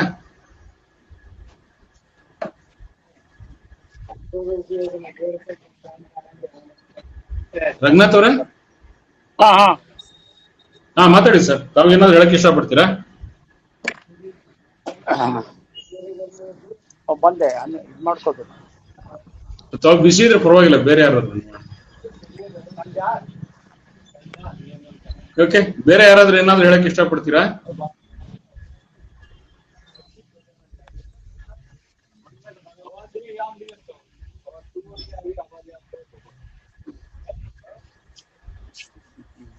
Hello, S, ಯಾರು? Ranganath. Hello, Ranganath, ಮಾತಾಡಿ sir. ನಮಸ್ಕಾರ ರೀ. ನಮಸ್ತೆ. ನಮಸ್ತೆ. ನಿಮ್ಮ ಎಲ್ಲಾ ಪ್ರಯತ್ನಗಳಿಗೆ ನನ್ನ ಹೃತ್ಪೂರ್ವಕ ಧನ್ಯವಾದಗಳು. Thank you sir. ಏಕಾಂಗಿಯಾಗಿ ಹೋರಾಡ್ತಾ ಇದ್ದೀರಾ, ಹೋಗಿ ಬರ್ತಾ ಇದ್ದೀರಾ, ಬಹಳ ಸಂತೋಷ.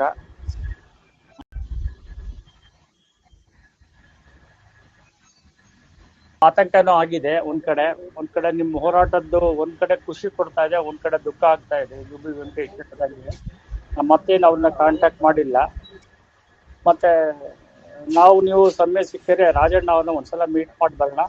ಮತ್ತೆ ಡೆಪಾಸಿಟರ್ಸ್ ಅಲ್ಲಿ ಅವೇರ್ನೆಸ್ ಕ್ರಿಯೇಟ್ ಮಾಡಬೇಕು. ನೀವು 1 ಗಂಟೆ ಸತತವಾಗಿ ಬಹಳ ಚೆನ್ನಾಗಿ ಮಾತಾಡಿದ್ದೀರಾ. ಚೇತನನು ಪಾರ್ಟಿಸಿಪೇಟ್ ಮಾಡಿದ್ದಾರೆ. ಮತ್ತೆ ಪಾರ್ಟಿಸಿಪೇಟ್ ಮುಂದೆ ಮಾಡೋಂಥ ಎಲ್ಲರಿಗೂ ನನ್ನ ಧನ್ಯವಾದಗಳು.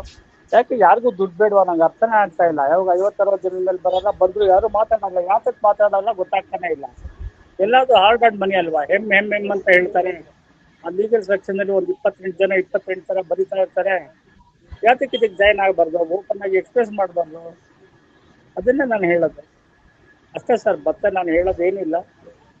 ನಿಮ್ಗೆ ಎಲ್ಲರಿಗೂ ಗೊತ್ತಿದ್ದಂಗೆ Reserve Bank of India general manager ಜೊತೆ ನಾನು ಮಾತಾಡಿದ್ದೀನಿ. ಅದು ಹರೀಶ್ ತಿಳಿಸಿದ್ದೀನಿ. ಹರೀಶ್ ಅವರು ನಿಮ್ಗೆ ಸೂಚ್ಯವಾಗಿ ಡೈರೆಕ್ಟ್ ಆಗಿ ತಿಳಿಸಿದ್ದಾರೆ. ಇಷ್ಟು ಹೇಳಿ ನನ್ನ ಮಾತುಗಳನ್ನ ಮುಗಿಸ್ತಾ ಇದ್ದೀನಿ. ನಮಸ್ಕಾರ. ಓಕೆ, ಬೇರೆ ಯಾರಾದ್ರೂ ಏನಾದ್ರು ಹೇಳಕ್ ಇಷ್ಟಪಡ್ತೀರಾ? Thank you Ranganath sir. Harish, ನಾನ್ ಚೇತನ ಮಾತಾಡೋದು. ಐ ಥಿಂಕ್ ಈ ತರ ಜನರಲ್ ಆಗಿ ಬಿಟ್ರೆ ಯಾರು ಮಾತಾಡಲ್ಲ ಅನ್ಸುತ್ತೆ. We have to call them by name. ಇಲ್ಲಿರೋರು at least there are about 60 people here, 50 people in the core group and 10 people in the audience. So I think we have to call each person by their name and ask them to speak, because ilde hodre I don't think people will come forward. Innondu vishaya andre, I first wanted to thank you for all your efforts and the immense patience you have with all the depositors, despite the lukewarm response from depositor community. I just don't know what to say, because even after knowing about the bank's latest status, the depositors are not even coming forward to express their anguish in WhatsApp.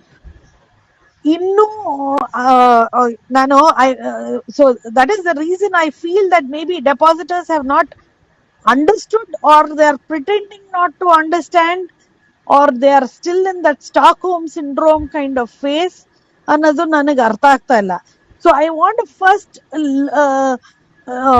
read out that message that T Sangha has published in this group.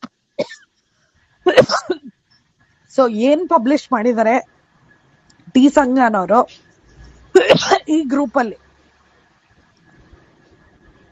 So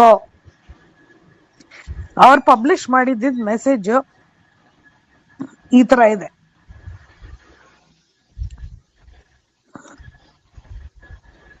one ನಿಮಿಷ, I'm just pulling up that thing. In the meantime, if someone wants to talk, can talk. But I'm just trying to pull up the message that T Sangha has published.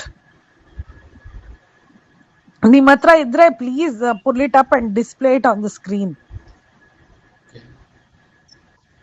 Harish? Yeah. ನಿಮ್ಮ ಹತ್ರ message ಇದ್ರೆ please pull it up and display it on the screen. Chetana, why do you beat her in the bush here? Why do you beat her in the bush? What T Sangha says? It is a universal truth. Everybody knows about it. They are all keeping quiet. That's all. Mr. Narayan, please keep quiet. It is not universal truth. There are still people asking, is the bank being liquidated? So it is very clear that not everybody is understanding. If you have understood, please, I would request you to please. Okay. Go ahead. So this is the message from T Sangha. Good evening, dear depositors, members of Tevanidar Sangha, represented by its office bearers along with representatives of the Sauharda Societies and Federation of Cooperative Societies, met Honorable MP Sri Tejasvi Surya today at his office in Bangalore. We thanked him for the efforts made to mitigate the hardships faced by depositors of our ill-fated bank. I don't know what is there to thank, because this message is very clearly a negative message, and I don't know what is there to thank anybody for their efforts. The RBI has not helped us. The MP has not helped us. The finance ministry has not helped us. This is a message that T Sangha has put out indicating that the bank is going towards liquidation. So the first question is, what is there to thank anybody in this message? Okay, Let no, alone Chinthana, I think instead of getting shrouded or getting ourselves entangled into the negativity, let us see. No, of course, whatever message. No, let us see the message. What is the message in that, and then we will make our value judgment. Yeah, let us see the technicality of the message. The message from T Sangha says the MP readily shared the details of his interaction with top functionaries in the Reserve Bank of India and the status of the proposal submitted by the Fintech company. Still, T Sangha's message does not mention the name of the Fintech company. Why is my question. The gist of the information availed is listed down. Point number 1. The proposal submitted by the Fintech company, still no name, which is this Fintech company, we don't know. The proposal submitted by the Fintech company could not pass the muster since RBI was not satisfied with its asset worthiness and the valuation of the company was mostly notional and subject to market fluctuations. Point number 2. Okay, 1 minute.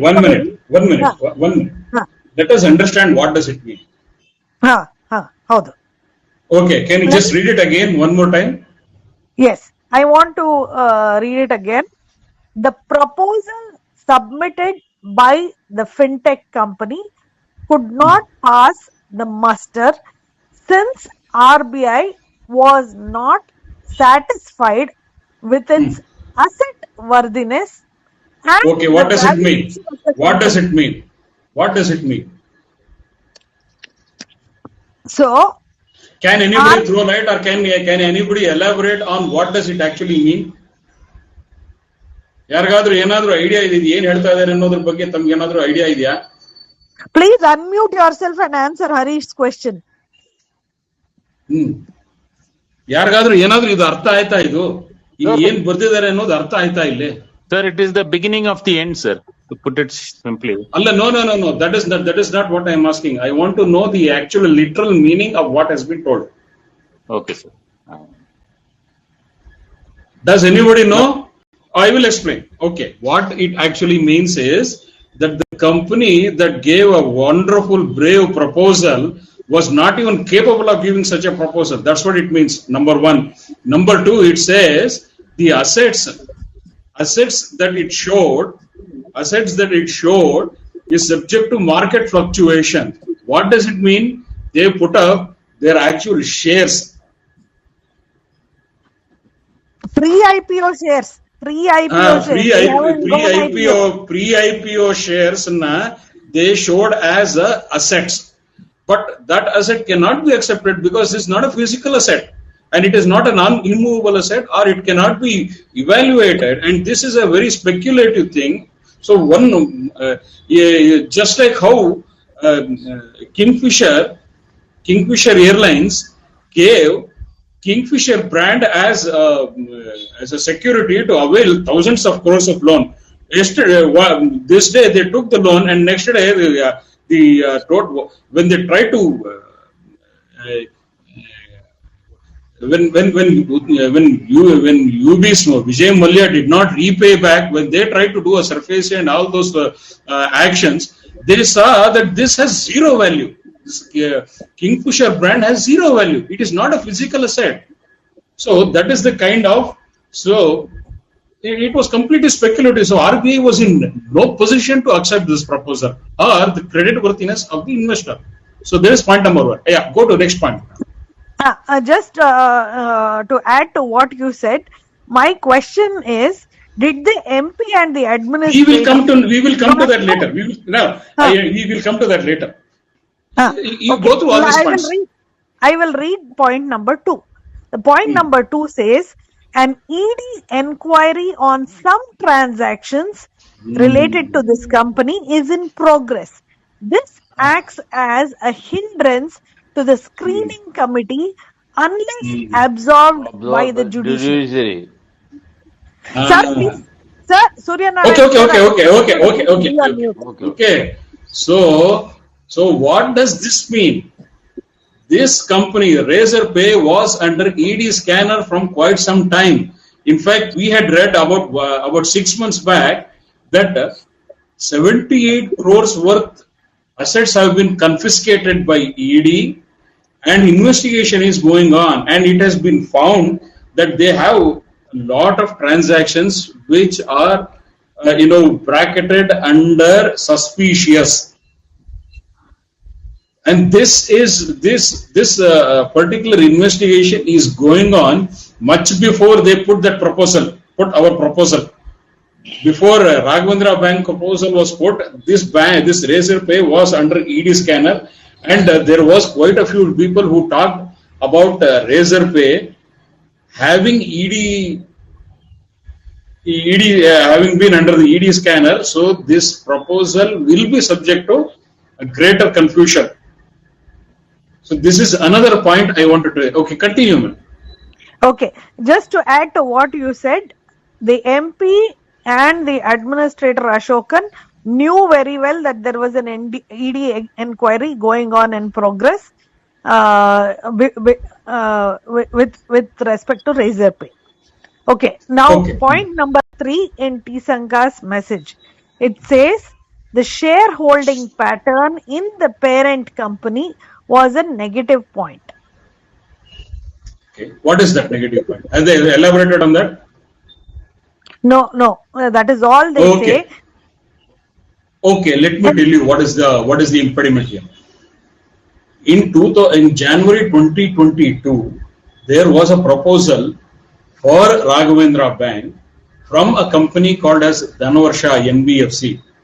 Dhanvarsha NBFC was very much interested in taking over this bank, and it was ready to do all kinds of investment that was required. And when they put in 2022 January, they put a proposal. It waited for RBI waited for 1 hour. I don't know for what. It waited for 1 year, and in January 2023, I think I have that letter somewhere. It is somewhere hidden in my computer, somewhere hidden. I have that letter. At the opportune moment, I can definitely show it to you. But it very specifically says, very specifically and emphatically says that Dhanvarsha proposal has been rejected because the holding pattern of Dhanvarsha is mainly foreign direct investment. So in a cooperative bank or in the banking sector, FDI is allowed only to a certain extent, to the extent of 20 or 30%. Now they have raised it, I think probably up to 49%. I don't know. I don't know exact numbers, but that was the reason why Dhanvarsha was rejected. So, and are there any more points, Chetna? The rest of them are what the T Sangha has requested the MP. Okay, fine. Okay, now let us look at the merit of this case. So first thing was, what was the issue? The proposal submitted by the Fintech company could not pass the muster because I will tell you I will give you a real clear picture. What happened? There are two investors in Razorpay. One is I don't know. Okay. Anyway, one is US person, an Indian settled in US, and another Indian settled in India. These two people joined together and formed Razorpay. Now, a person in US was able to show the cash flow because it was in dollars, so it was not a big problem to show 1,200 crores when they are dealing in multi-million business. It was not a big thing. He showed us about 150 or 200 million dollars to show the cash flow 1,200 crores. He said he will show cash flow, but Indian counterpart of Razorpay could only show his part of pre-IPO share in this company, which was today amounting to around 800 crores. So they wanted 200 crores worth assets from these two investors or from Razorpay. So they were able to, American counterpart was able to show a cash flow of 1,200 crores, whereas Indian counterpart was able to show 800 crores worth shares, not physical assets, either cash flow or immovable properties or any other properties, but we could only show the pre-IPO shares in this company that, as per some valuation, some valuation smoke screen, he was able to show the 800 crores. RBI said nothing to it. Now, was this fact not known to the person who actually proposed this investment proposal? They knew. Okay. Next thing, what was it? FDI, equity structures. Equity structures. They very well knew that the entire equity structure of Razorpay was mainly constituted of Chinese money, which is FDI. They knew very well. There were a lot of money cycle happening from Saudi Arabia to China and China to Saudi Arabia to and fro, and there was money invested by these money channels to Indian Razorpay. So they knew all this, and in spite of that, not only did Razorpay know of this, and RBI came to know of this, even the one who gave this proposal also knew of it. And third, ED case, I think many of the people who are aware of what is happening in the banking industry knew that, and what is happening in the finance industry, knew that Razorpay is under ED scanner. All these three impediments that are listed there was well known to the people who put this proposal and who initiated this proposal. That is, I am talking about our Tejasvi Surya MP, our T Sangha people, and everyone who were in the know of these proposals. They all knew that these are the three impediments. But despite that, they gave a wonderful Masrana Chutney Pudi story, and our depositors, like, I don't want to say anything. People, you understand. And Harish, I want to continue.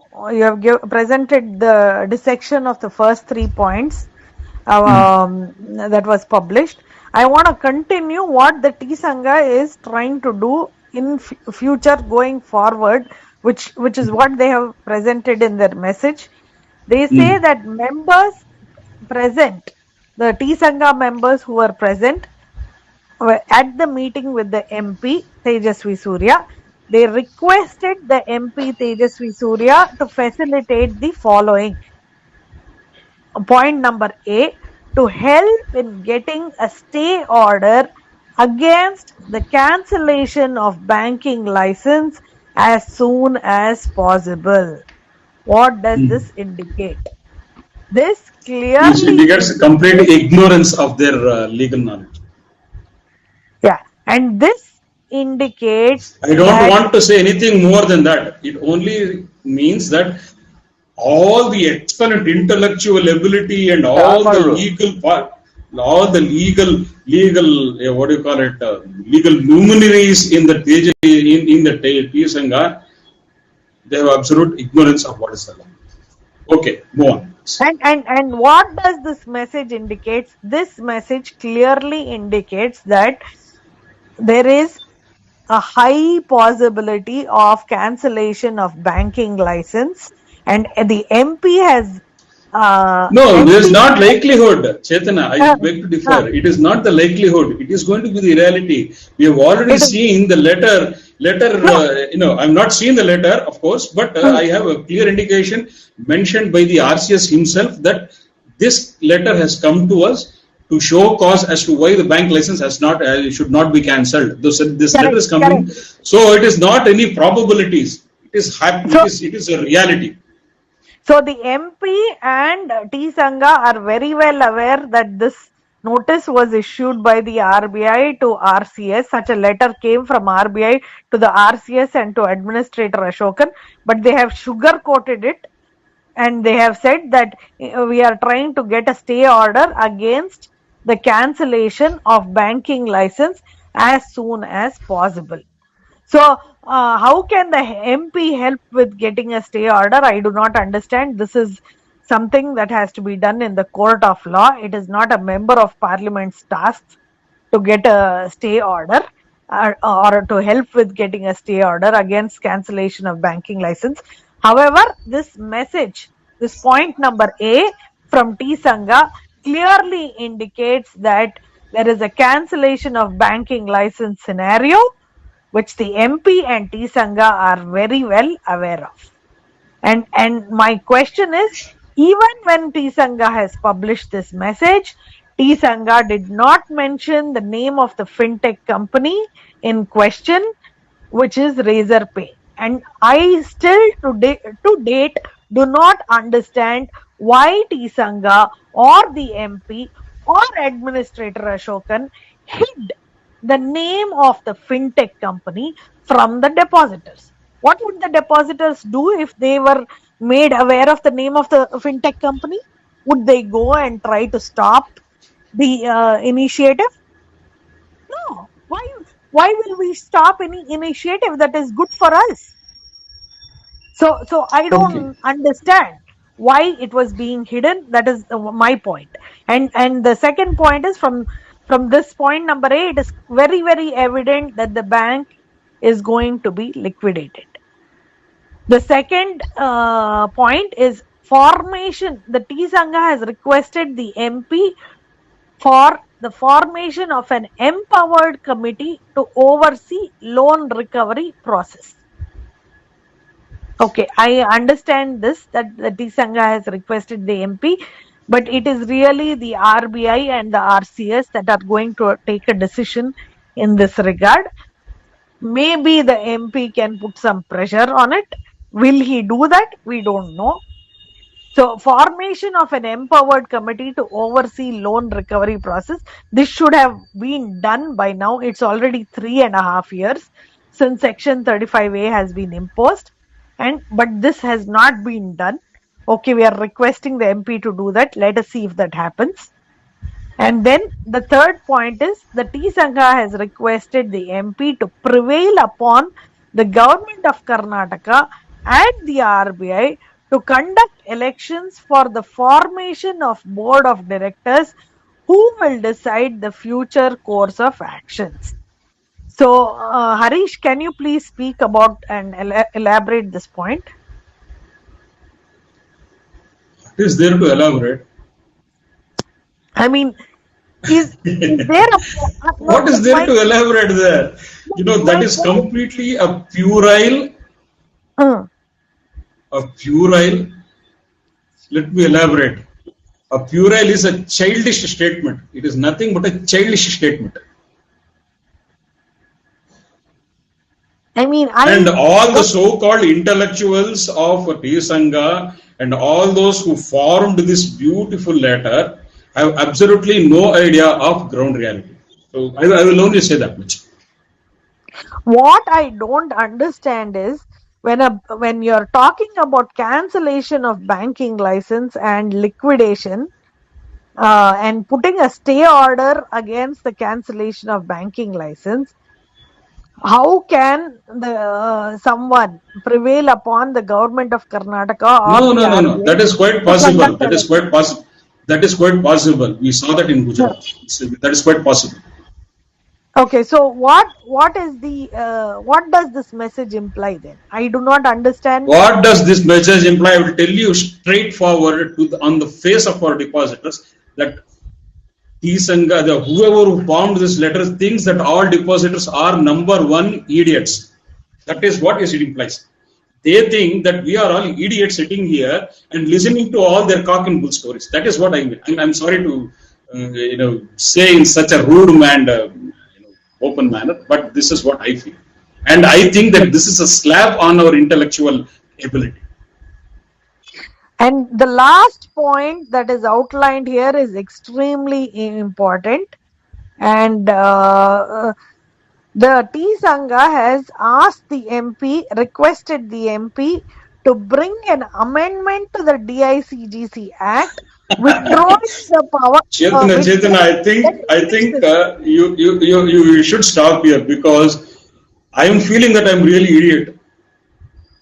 Let me finish this point. The T Sangha has requested the MP to bring an amendment to the DICGC Let Act. me tell you on this. One minute, Chetana, let me tell you on this floor openly, immaterial of whatever action or whatever consequences there, I will tell you on openly in this open forum that our MP will not even get one extra potato in MP's canteen. Forget about doing all this. That we know, Harish, but let me just complete Let me reading tell the you, let point. me communicate to all these people. Why are still they hoping that our in the Tejas Surya will have one peacock feather on his hand or on Kodalu and come and do Bhagavad Gita, Mahabharata. I'm really fed up with our depositors relying so much on that. This is not a struggle. This is not a let me make this point very clear. This bank scam was a brutal injustice meted out to ನಮಗೆ ನಮ್ಮ ಡಿಪಾಸಿಟರ್ಸ್ ಮೇಲೆ ನಡೆದಂತ ದೌರ್ಜನ್ಯ ಇದು ಹಣಕಾಸಿನ ದೌರ್ಜನ್ಯ ಇದು ಕಾನೂನು ವಿರುದ್ಧವಾಗಿ ಎಕನಾಮಿಕ್ ಟೆರರಿಸಂ ನಮ್ಮ ಮೇಲೆ ನಡೆಸಿದಂತ ಅನ್ಯಾಯ ದೌರ್ಜನ್ಯ ಇದನ್ನ ನಾವು ಒಂದು ಬಿಸ್ನೆಸ್ ಪ್ರಪೋಸಿಷನ್ ಆಗಿ ತಗೊಂಡು ಹೋಯ್ತು ಅಂದ್ರೆ ನಮ್ಮನ್ನ ಮೂರ್ಖರು ಅನ್ಬೇಕು ಮುಠಾಳ್ರ ಅಂತ ಹೇಳ್ಬೇಕು ಇಲ್ಲ ಬುದ್ಧಿವಂತರ ಅಂತ ಹೇಳ್ಬೇಕು ಇದೇ ನಮ್ಮ ಬ್ರಾಹ್ಮಣರು ಸುಮ್ಮನೆ ಹೇಳ್ತಾರೆ ಬ್ರಾಹ್ಮಣರು ಬುದ್ಧಿವಂತರು ಅಂತ ಇದ್ರಲ್ಲೇ ಗೊತ್ತಾಗುತ್ತೆ ನಾವು ಎಷ್ಟು ದಡ್ಡರು. Okay, so but just to finish reading that point, Harish. 1 minute. Harish, para D and the last one more paragraph is there. Let her finish. One day point I'll read. Sir, this reading more would make me feel that I am more and more idiotic.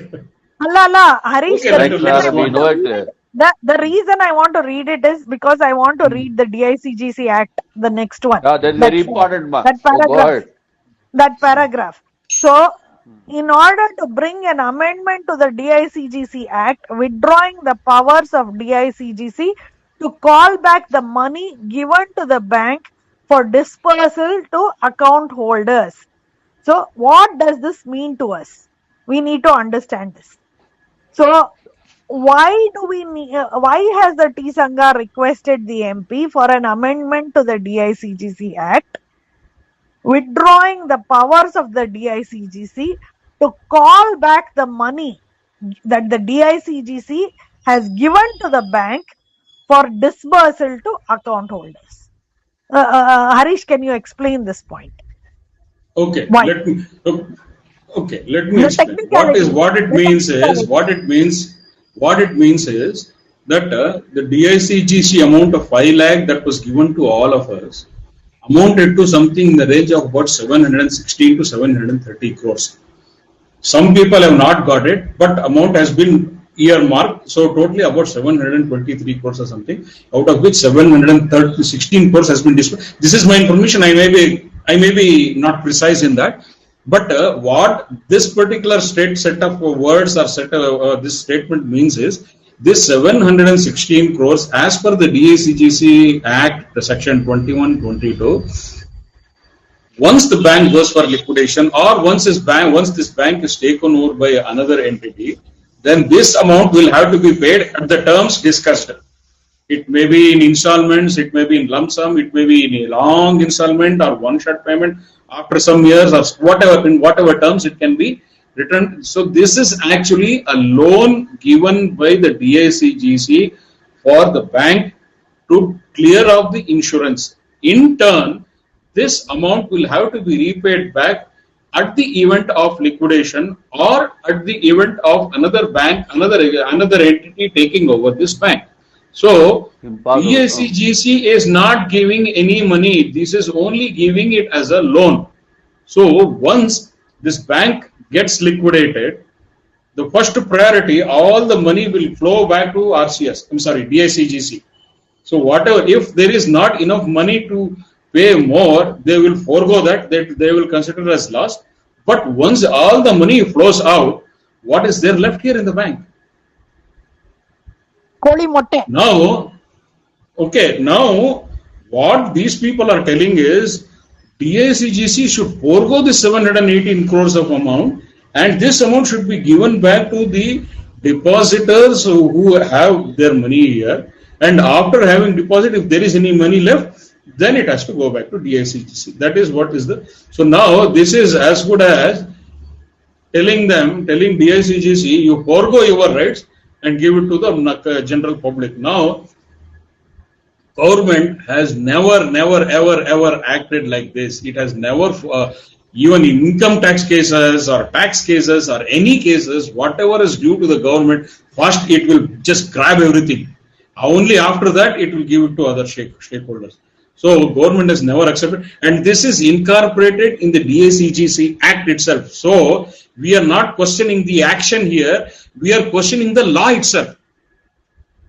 So just to add to what Harish said, I am reading out this paragraph directly from the DICGC website, dicgc.org.in, the FAQ section of this website, where it clearly lists what is the policy it has for liquidators. How are the claims settled by DICGC? If a bank goes into liquidation, No, see, Chetana, 1 minute, let me interrupt you, because that is not an updated FAQ, because this FAQ was done before 2021 amendment was done. So it had a different circumstances. There are some more provisions being added and some deleted and some modified. So that has not been incorporated in FAQ. This FAQ is a pre-2021 amendment. So that is not relevant here. So what I told is the most relevant thing. Now, when they said within 90 days you will get your 5 lakh rupees, that actually meant that is all you get. And all those people who had below 5 lakh all had a bumper lottery, that they got all their money back. And people who had more than 5 lakh are all lottery in literal terms. They bought a lottery ticket and lost their money. That is the actual meaning of the new 2021 amendment of DICGC Act. Because earlier what used to happen, DICGC would kick in only when the bank is either revived or liquidated. Only after that DICGC would kick in. And whatever the amount that was there in the DICGC, that was there after liquidation, that amount would have been shared with all the depositors. And if there was any shortfall, that much amount was given to the depositors, subject to a maximum of 5 lakh rupees. So if somebody had about 10 lakh rupees and after liquidation,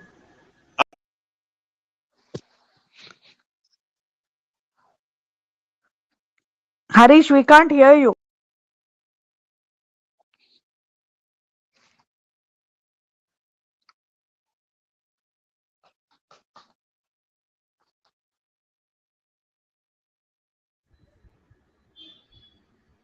okay, can you hear me now?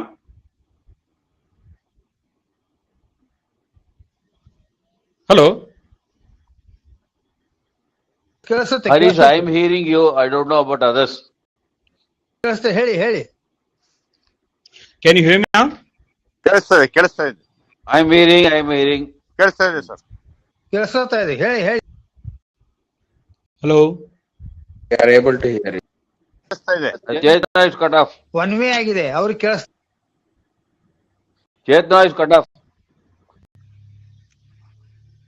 ಅವಳು US ಇದ್ದಾರೆ ಅವರು.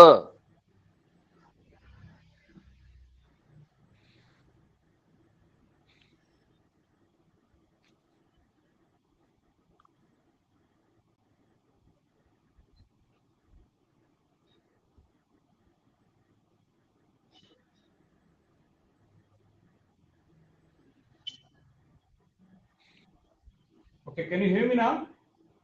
Sir ಕೇಳಿಸ್ತಾ ಇದೆ. ಕೇಳಿಸ್ತಾ ಇದೆ.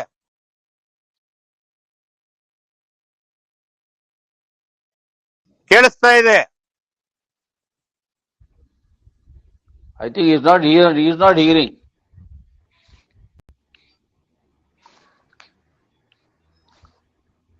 Harish, we are not hearing you. ಹೇಳ್ಬೇಕಾಗಿರುತ್ತೆ.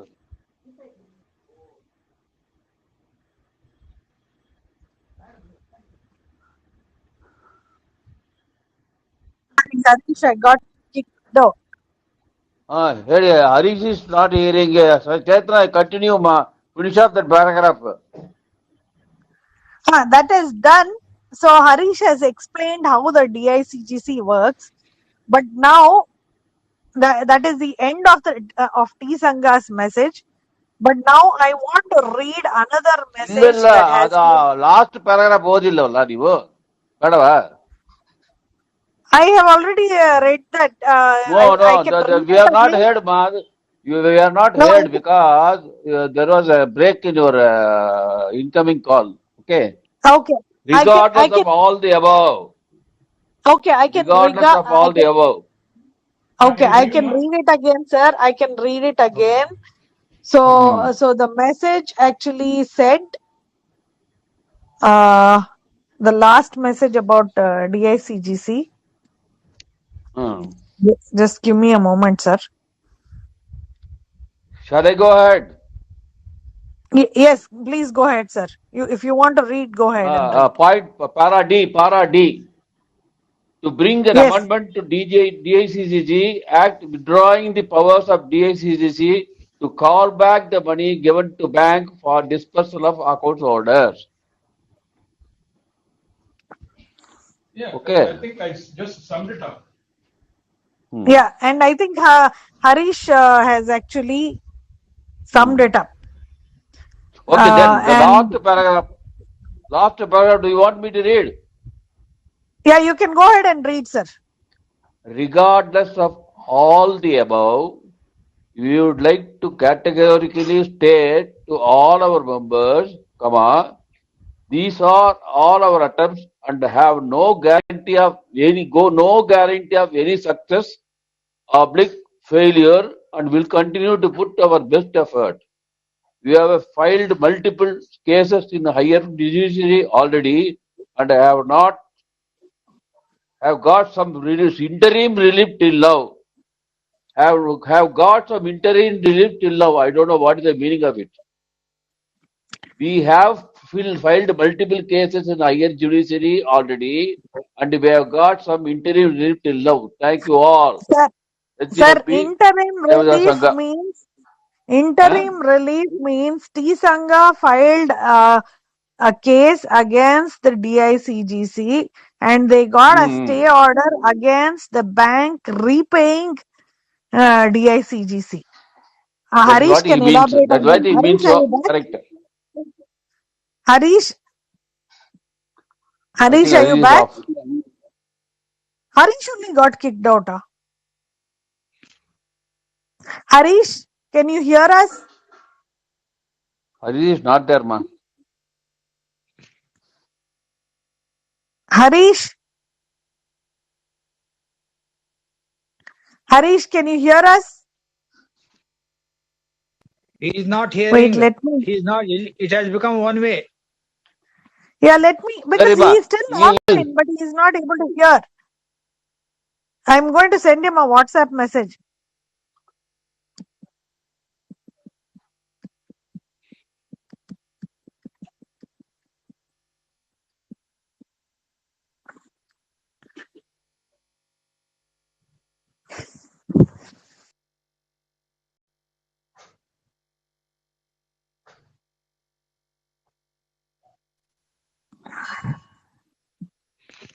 Okay, can you hear me now? Yeah, now Yeah. we can hear you. Go ahead. Now we can hear you.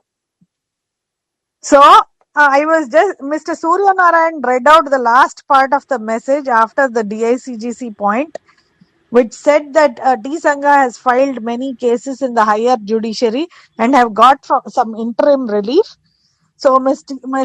Surya Narayan, yeah, we can hear you. Okay. Can you hear us? Yeah, I can hear. Yeah, so Mr. Surya Narayan, Mr. Surya Narayan reread the last DICGC point, which you had already. I was able to. Yeah, I have. And after. Regardless of all the above, are you hearing me? Yeah. Regardless of all the above, we would like to like to categorically state to all our members, these are all our attempts and have no guarantee of any success or failure, and will continue to put in our best effort. We have filed, is very important, we have filed multiple cases in higher judiciary already and have got some interim relief till now. Thank you all. That's all.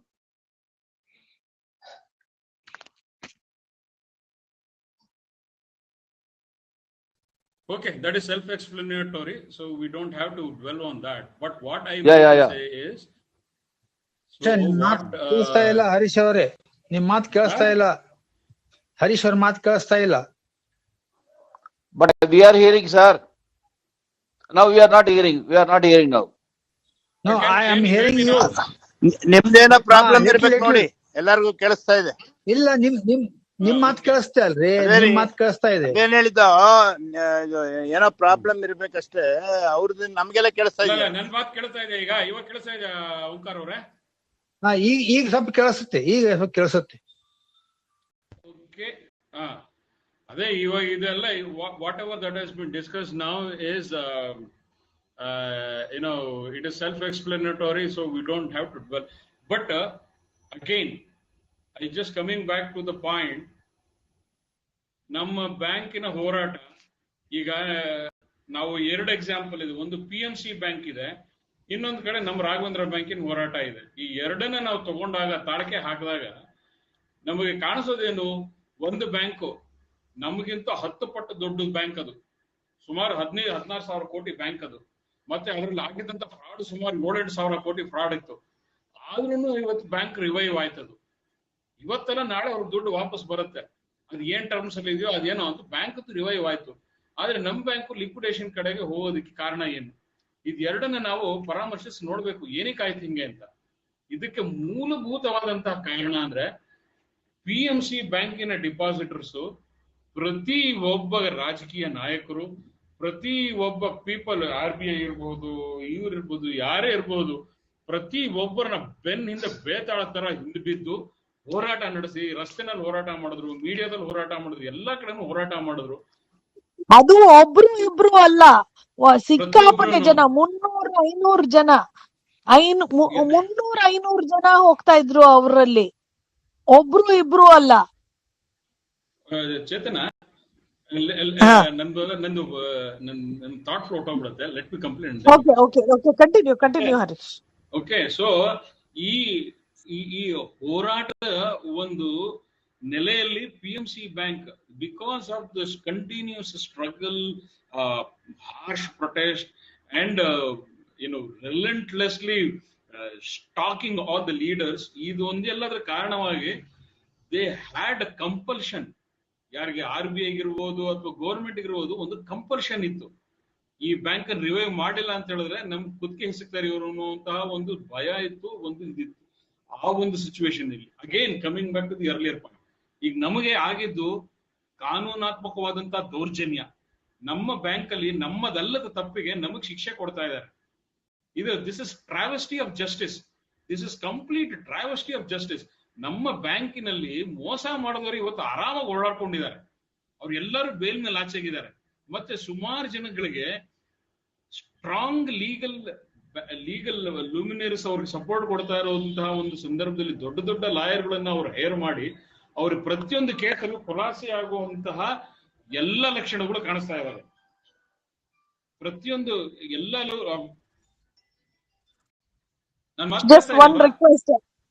One request before you continue, ಯಾರು ಸ್ವಲ್ಪ wait ಮಾಡ್ತಾ ಇರ್ಬೋದು admit ಆಗಕ್ಕೆ.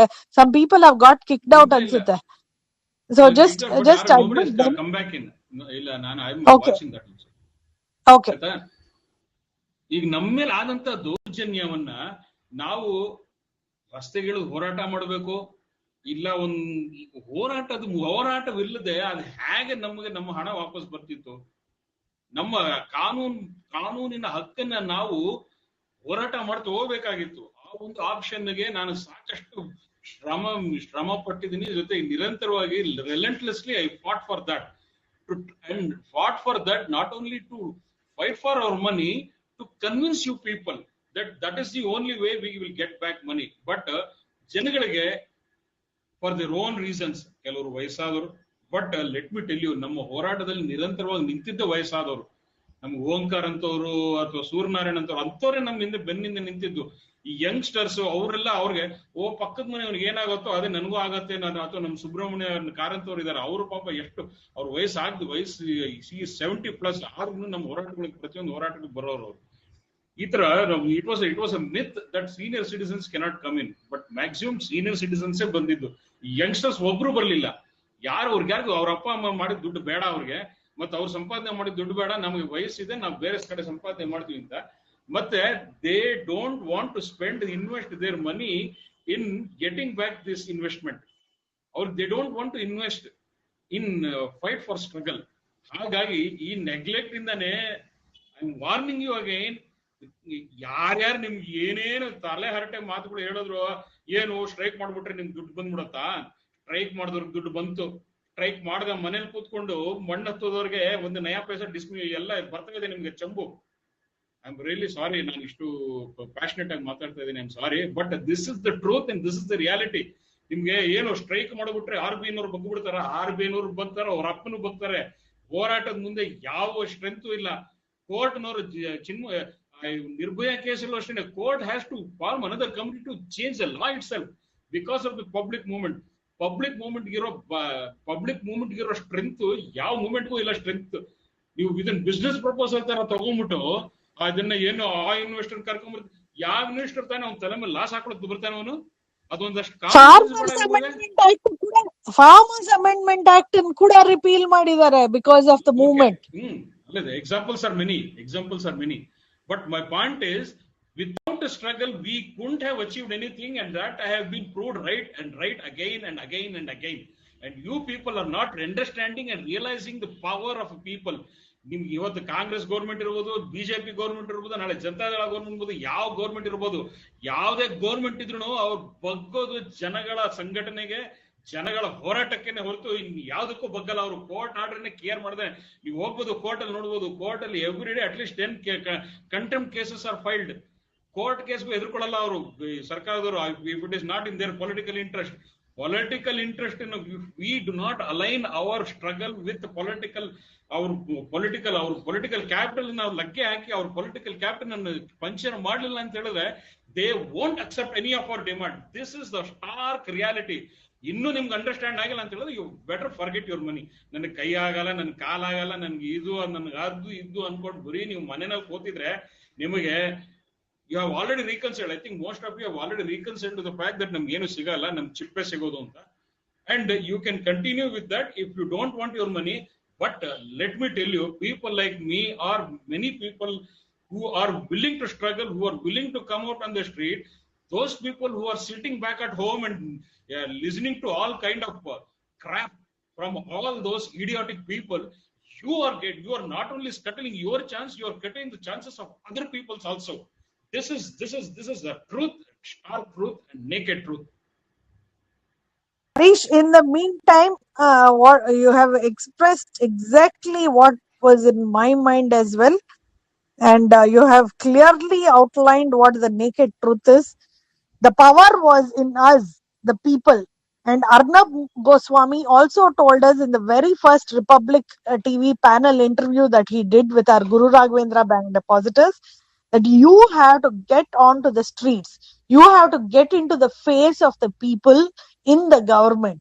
You have to embarrass the people in the government.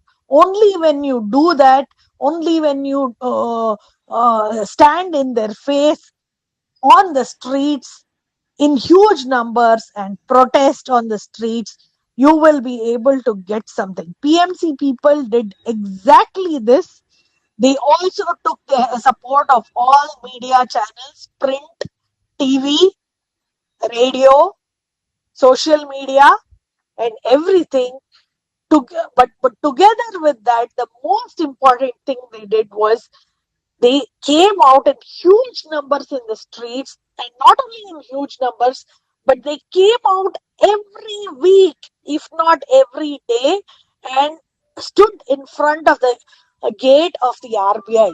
In fact, once the police people came and took about 20 to 30 depositors in their van to the police station on day one.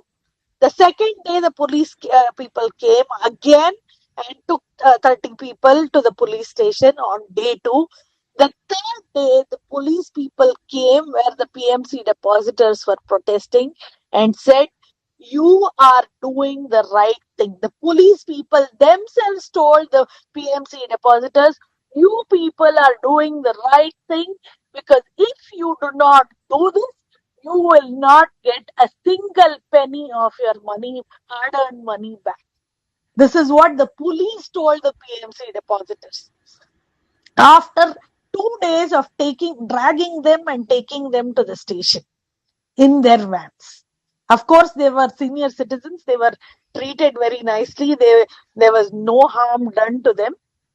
But I'm making it very clear where we failed.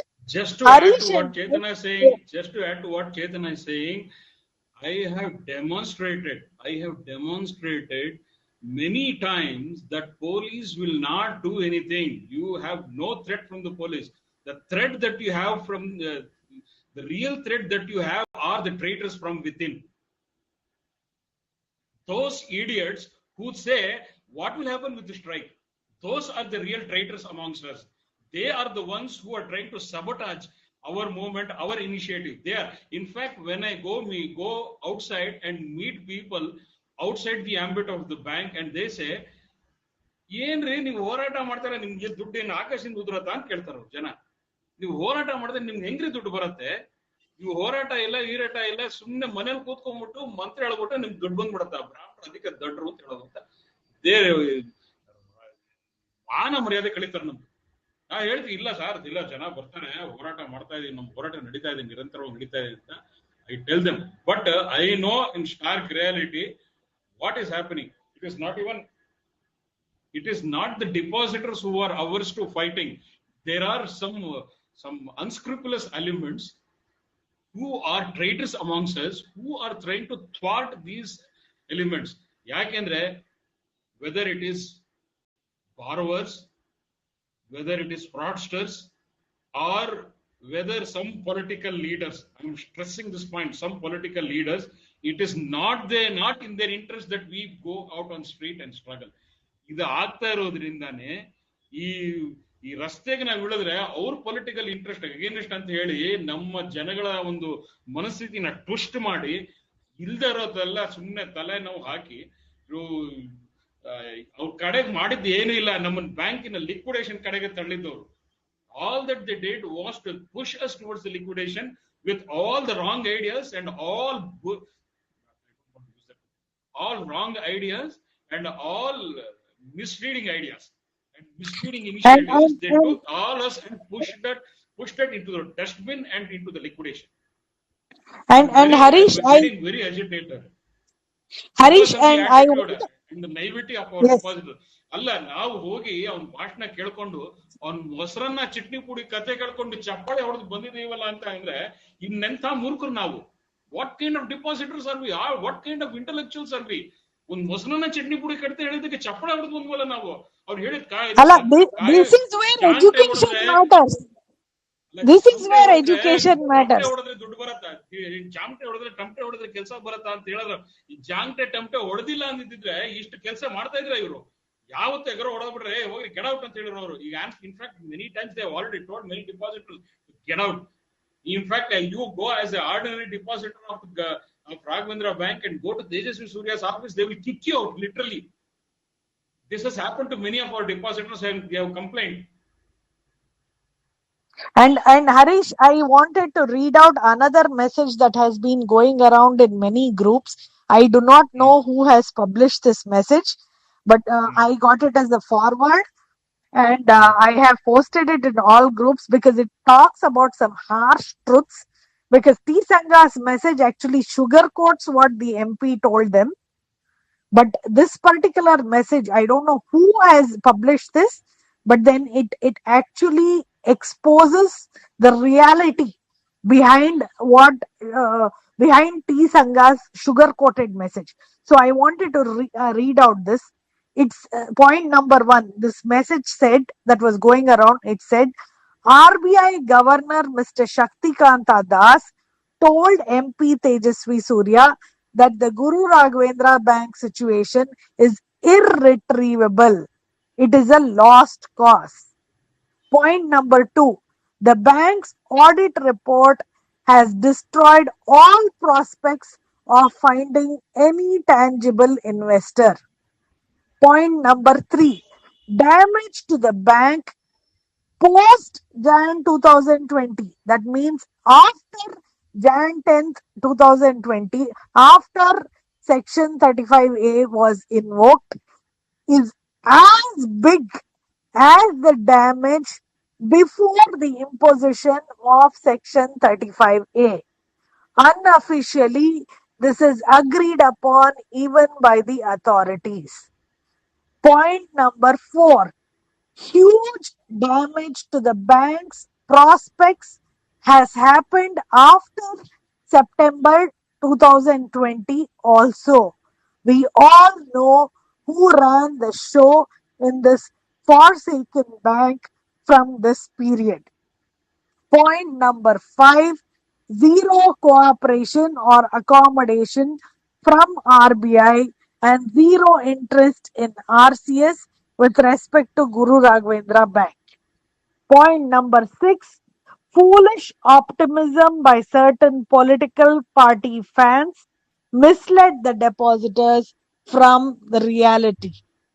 And last but not the least, it says incompetent legislative representatives, foolish depositor leaders, evil RBI, uninterested RCS, and a particular sadistic bank official has ruined this bank.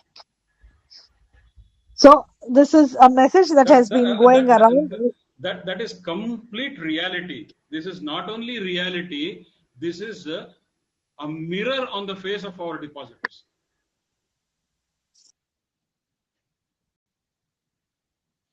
Okay, Muralidhar Avare, you want to add anything? Because I want a different perspective. Of course, we have spoken as long till now only relating to Raghavendra Bank perspective, and there was since I had not conducted a meeting for so long, I could not, we could not sum it up in so, we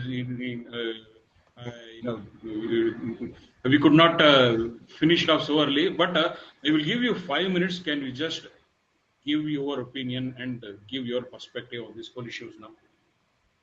ಇನ್ನು ಹೇಳೋದೇನಿದೆ ಕೇಳೋದೇನಿದೆ, ಇನ್ನು ಕೇಳೋದೆಲ್ಲ ಇದೆಯಾ? Options ಎಲ್ಲ choices ಎಲ್ಲ end ಆಯ್ತು, ಎಲ್ಲ close chapter, there ends the matter ಅನ್ನೋ ತರ ಇದೆ. ಅಂಡ್ ದ ಓನ್ಲಿ ಏನಂತಾರಲ್ಲ ಕನ್ನಡದ ಒಂದು ಗಾದೆ ಇದೆ, ಕೆಟ್ಟರು ಬುದುವರಿಗಳ ಅಂತ ಅನ್ನೋ ರೀತಿ. When the obvious is so foresight in front of you, even today, yesterday or 2 days before, we saw somebody making ಅವೆಲ್ಲ ಏನ್ ಅವ್ರೇನು ಸ್ಪೆಸಿಫಿಕಲಿ ಅವ್ರನ್ನ ಪ್ಲಾಂಟೆಡ್ ಅಥವಾ ಅವೆಲ್ಲ ಎಂತೆಂಥವ್ರು ಎಲ್ಲಿಂದ ಬರ್ತಾರೆ ಅವರು, ಇನ್ನೂ ಅಂತಾರಲ್ಲ ಒಂಥರ ಆಬ್ವಿಯಸ್ ಆಗಿ ಹೋಗೋದಕ್ಕೆ ಇನ್ನು ಜನನ ಸುಮ್ನಿರ್ಸಿ ಒಂಥರ ಅವ್ರನ್ನ ಮಿಸ್ಗೈಡ್ ಮಾಡಿ. ಅಂಡ್ ಇಂಥ ಸಿಚುಯೇಷನ್ ಅಲ್ಲಿ ಅವ್ರ ತಪ್ಪ ಅಥವಾ ಕಣ್ಣು ಮುಚ್ಕೊಂಡು ಅವ್ರು ಏನ್ ಹೇಳಿದ್ರು ಕೇಳೋ ಅಂತದ್ದು ಇವ್ರ ತಪ್ಪ ಅನ್ನೋದೇ ಒಂದು ದೊಡ್ಡ ಪ್ರಶ್ನೆ. ಅವ್ರದ ತಪ್ಪು ಇವ್ರದ ತಪ್ಪು ಅನ್ನೋದೇ ದೊಡ್ಡ ಪ್ರಶ್ನೆ ಆಗೋಗ್ಬಿಡುತ್ತೆ.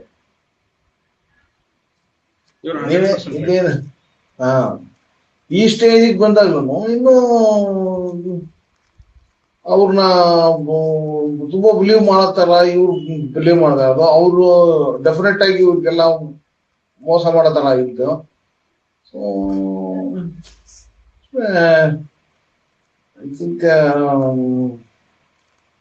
people should get more educated and people should education ಅಲ್ಲ ಎಜುಕೇಶನ್ ಅಲ್ಲ ನಾನು ಹೇಳ್ತಾ ಇರೋದು, ಪ್ರಾಪಂಚಿಕ ಜ್ಞಾನ. SLC ಮಾರ್ಕ್ಸ್ ಕಾರ್ಡ್ ಅಲ್ಲ ನಾನು ಹೇಳ್ತಾ ಇರೋದು. use their common sense. Common sense.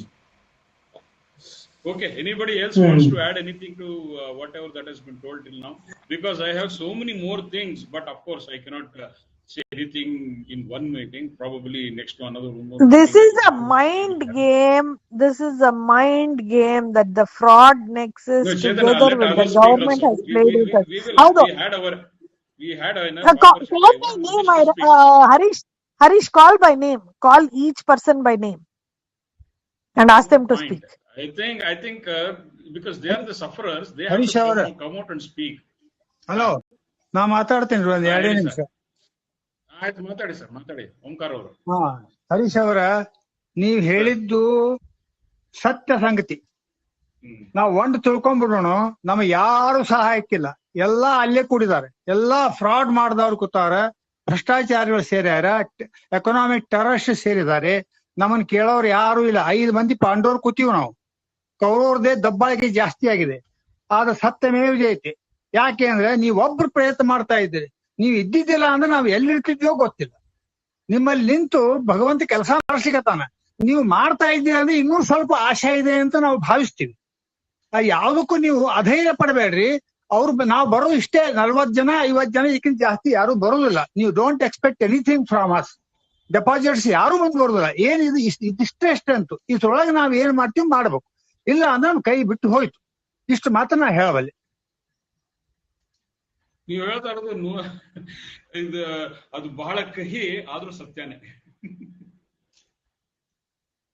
ನೀವು ಹೇಳ್ತಾ ಇರೋದು 100ಕ್ಕೆ 100 ಬಹಳ ಕಹಿ ಆಗಿದೆ, ಕೇಳೋದಕ್ಕೆ ಕರ್ಣ ಕಠೋರವಾಗಿದೆ, ಆದ್ರೆ ಸತ್ಯ.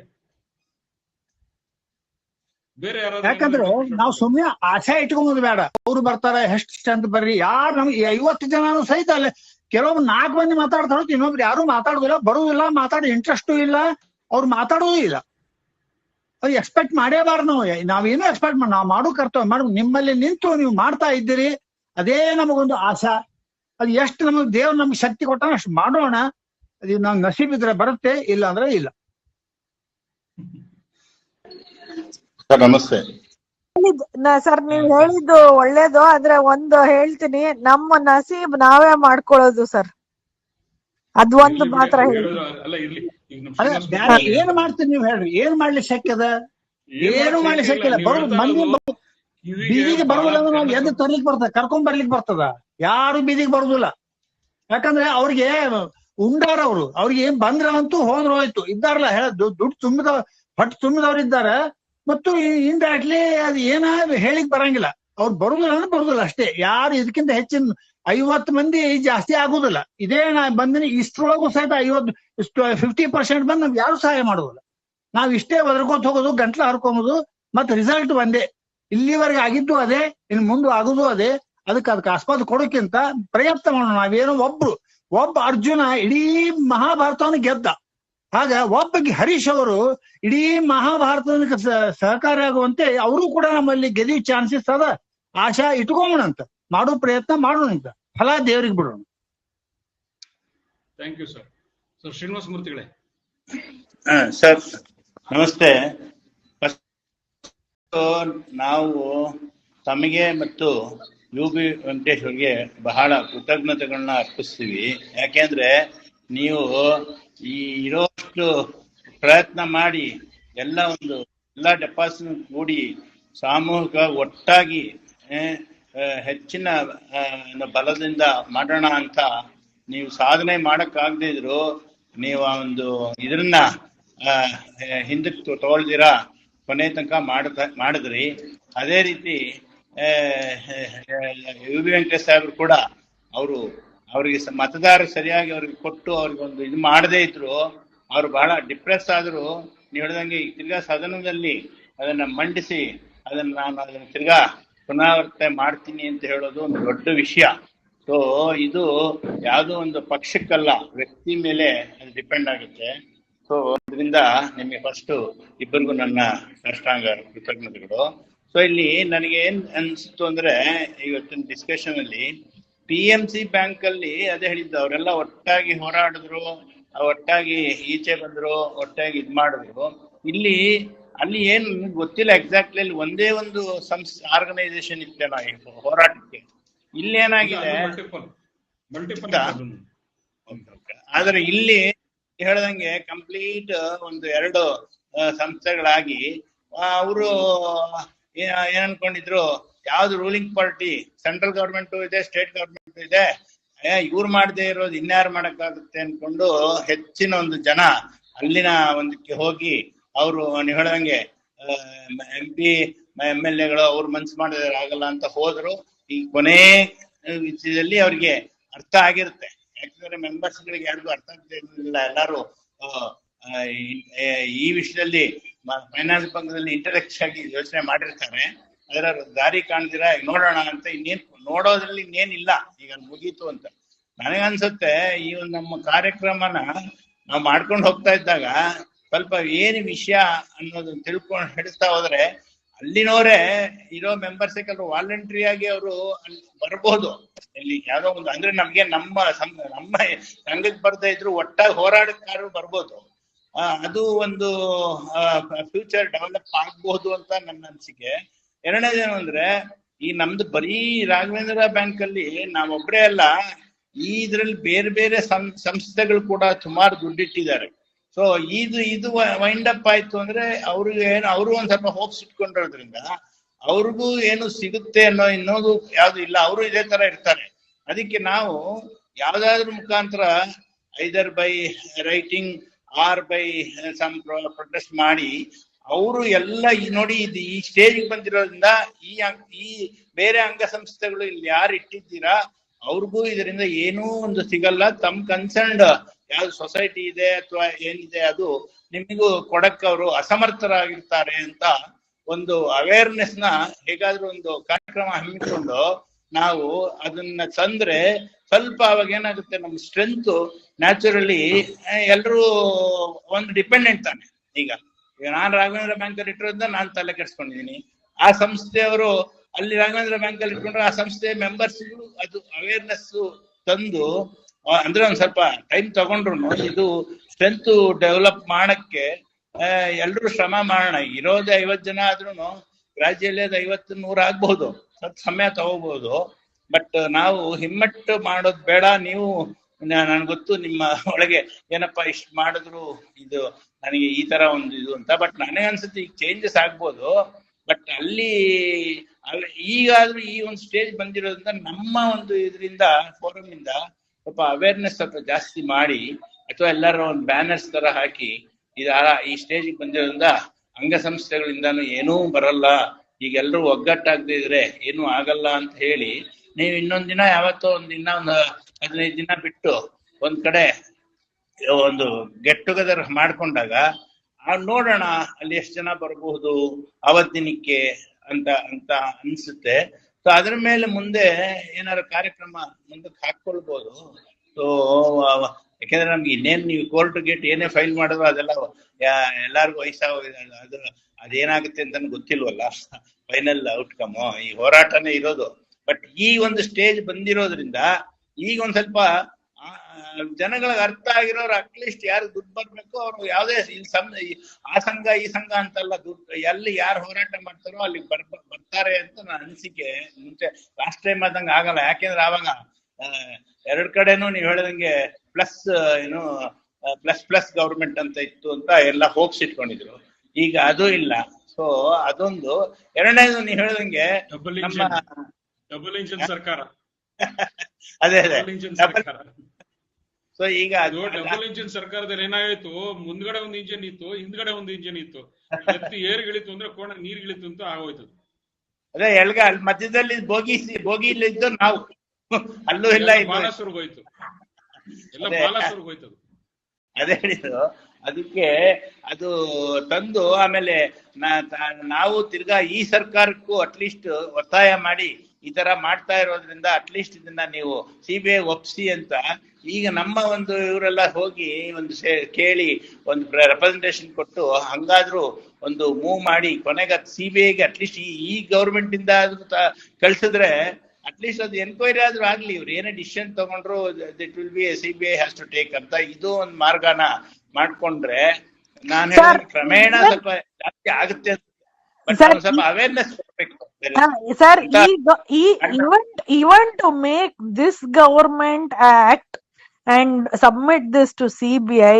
ನಾವು ಬೀದಿಗಿಳಿದಿದ್ರೆ ಏನು ಆಗೋದಿಲ್ಲ. We have to get onto the streets and talk to the media in huge numbers. ಆವಾಗ್ಲೇನೆ ಎನಿ ಗವರ್ಮೆಂಟ್, ಹರೀಶ್ ಹೇಳ್ದಂಗೆ ಮುಂಚೆ ಜನತಾದಳ ಆಗ್ಲಿ, ಇಲ್ಲ ಕಾಂಗ್ರೆಸ್ ಆಗ್ಲಿ, ಇಲ್ಲ AAP ಆಗ್ಲಿ, ಇಲ್ಲ ಬಿಜೆಪಿ ಆಗ್ಲಿ, ಯಾವ ಗವರ್ಮೆಂಟ್ ಏನು ಮಾಡಲ್ಲ. The power lies in our hands. ಅದು ಒಂದು ಮಾತ್ರ I want to make it very clear. Okay, I have one last person. Next, I have a chance for one last person to speak about anything. ಯಾರಾದ್ರೂ ಇದ್ದೀರಾ? ಅಥವಾ ಶ್ರೀನಿವಾಸ ಮೂರ್ತಿಗಳು ನಿಮ್ point ಮುಗಿಸಿ ಆಮೇಲೆ will conclude.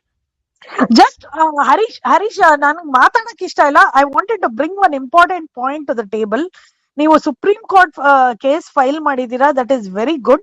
But I request you to get the news of this case filed out in all print and TV media, if you can, and go on to P Gurus and also discuss about the Supreme Court case once the first hearing is over. Okay. ನೀವು ಶ್ರೀನಿವಾಸ ಮೂರ್ತಿಗಳು ನೀವೇನು last point ಹೇಳ್ಬಿಡಿ, we will conclude. ಇಲ್ಲ ಅಷ್ಟೇ ಇಲ್ಲ, ಅದೇ madam ಹೇಳ್ತಾ ಇದ್ರು ಎಲ್ಲ ಒಗ್ಗೂಟ್ಬೇಕು ಅಂತ. ನಾನ್ ಹೇಳ್ತಾ ಇರೋದು ಅದು ಒಂದೇ ಸಲಿ ಮಾಡಕ್ ಆಗದಿದ್ರು ಇನ್ ಮುಂದೆ ಆದ್ರೂ ಬರ್ಬೋದು ಅನ್ನೋ ಒಂದು ಪಾಸಿಟಿವಿಟಿ ಇದೆ ನನಗೆ. ಏನು ಅಂದ್ರೆ ಬಟ್ ನಾವು ಸ್ವಲ್ಪ ಪ್ರೋಗ್ರಾಮ್ಸ್ ಹಾಕೋಬೇಕು ಬೇರೆ ತರ. ಅಂದ್ರೆ ನೀನ್ ಹೇಳ್ದಂಗೆ ನಮ್ದು ಒಂದೇ ಇಷ್ಟೇ ಜನ ಅನ್ನೋ ಬದಲು ಈ ಅಂಗಸಂಸ್ಥೆಗಳಲ್ಲಿರೋರ್ದು ಏನಾದ್ರು ಮಾಡಿ ಒಟ್ಟಿಗೆ ಮಾಡಿದ್ರೆ ಒಂದ್ ಸ್ವಲ್ಪ ಸ್ಟ್ರೆಂತ್ ಇನ್ಕ್ರೀಸ್ ಮಾಡೋದಕ್ಕೆ ಒಂದು ಕಾರ್ಯಕ್ರಮ ಹಾಕೊಂಡು ಹೋಗೋದು ಪ್ರಯತ್ನ ಅಂತೂ ಮಾಡೋಣ ಸರ್ ಅಂತ. ಸೊ ಒಂದೇ ಸರಿ Harish, I want to speak. Yes. You already met Shivakumar, DK Shivakumar and ಇವರು Siddaramaiah ನೋಡಿದಿರಲ್ಲ. Why don't you develop that along with Manjula? Now Congress in power. Why don't you try to do something? Sir, I have time and again told everyone, anyone who has spoken to me, and one meeting that I conducted, it is very clear. Their agenda, in their list of to-do list, in their to-do list, Raghavendra Bank doesn't appear even at the bottom. Oh. Okay, we can't. Okay. There's noise of beating around the bush. But still, I want to say, UB Venkatesh has been gracious enough to raise this issue tomorrow. Tomorrow he is going to raise the issue. If possible, I will send you a video link. UB Venkatesh is still raising this issue. UB Venkatesh will still be talking about the impediments and the process in which this CBI inquiry is stuck. So he is going to talk about it. He has specifically sent me that information that you gave up, but I cannot give up. If I leave, where will you people go? He has told me. Correct. He is very. You gave hand to me, but if I give hand to you, where will you go? So okay, let me see. I with all my calmness, I will go and restart this. Let us see. Let us hope he will do a better job. And once he is gets into that mood, then we can take all his influence and take Guha also along with us, and take Guha's influence and UB Venkatesh influence, and reach out to the leadership of the state government. Harish, last but not the least, I thank you very much for going to Delhi and presenting the case and coming back in the heavy rain there. I was very much worried about your safe arrival back to Bangalore. Thank you very much for all the efforts you have taken on. I don't know. I told you personally also. It is flooding. Yamuna is flooding and all. There are a lot of news they were showing. Yamuna was flooding because the water was released from Haryana. Uttarakhand. Okay. Yamuna comes from Uttarakhand to Haryana and Haryana to Delhi. So, that worry was for me because something happened. So I wanted you to come back safely. Nothing happened to me. I am back. I am here and healthy. Okay. Not even a titter of rain was there as long as I was there in Delhi. Okay. So what we will do is that time is already up. So So anybody who has not got the chance. No. We will close our wind up because it's already 9:30. So what we will do is we will conclude today's meeting. And if anybody wants the next meeting to be conducted, you should be telling me that I want to talk. Only then I will conduct the meeting next time. But anyways, we have our task cut ahead. We have traitors amongst us. We have all the forces acting against us. But in spite of that, we still have to continue our fight. I don't know, I cannot promise you whether we will win or not, but still we have to continue, because a soldier will go and fight till his last breath. So that is what I believe in. I wanted to be a soldier, I could not, but that is my mentality. That I want to go fight till we, my coming back should either be after winning or it should come in a coffin. That is my belief in my life. So we will go ahead, we will fight. If we win, that is good. Or if we can't win, we will come back in the coffin. So let us see what happens. And thank you very much for joining, though in small numbers, but you have joined in. So thank you very much for joining us. Have a wonderful week ahead of you, and hope to see you again and join you again. Thank you. Goodbye.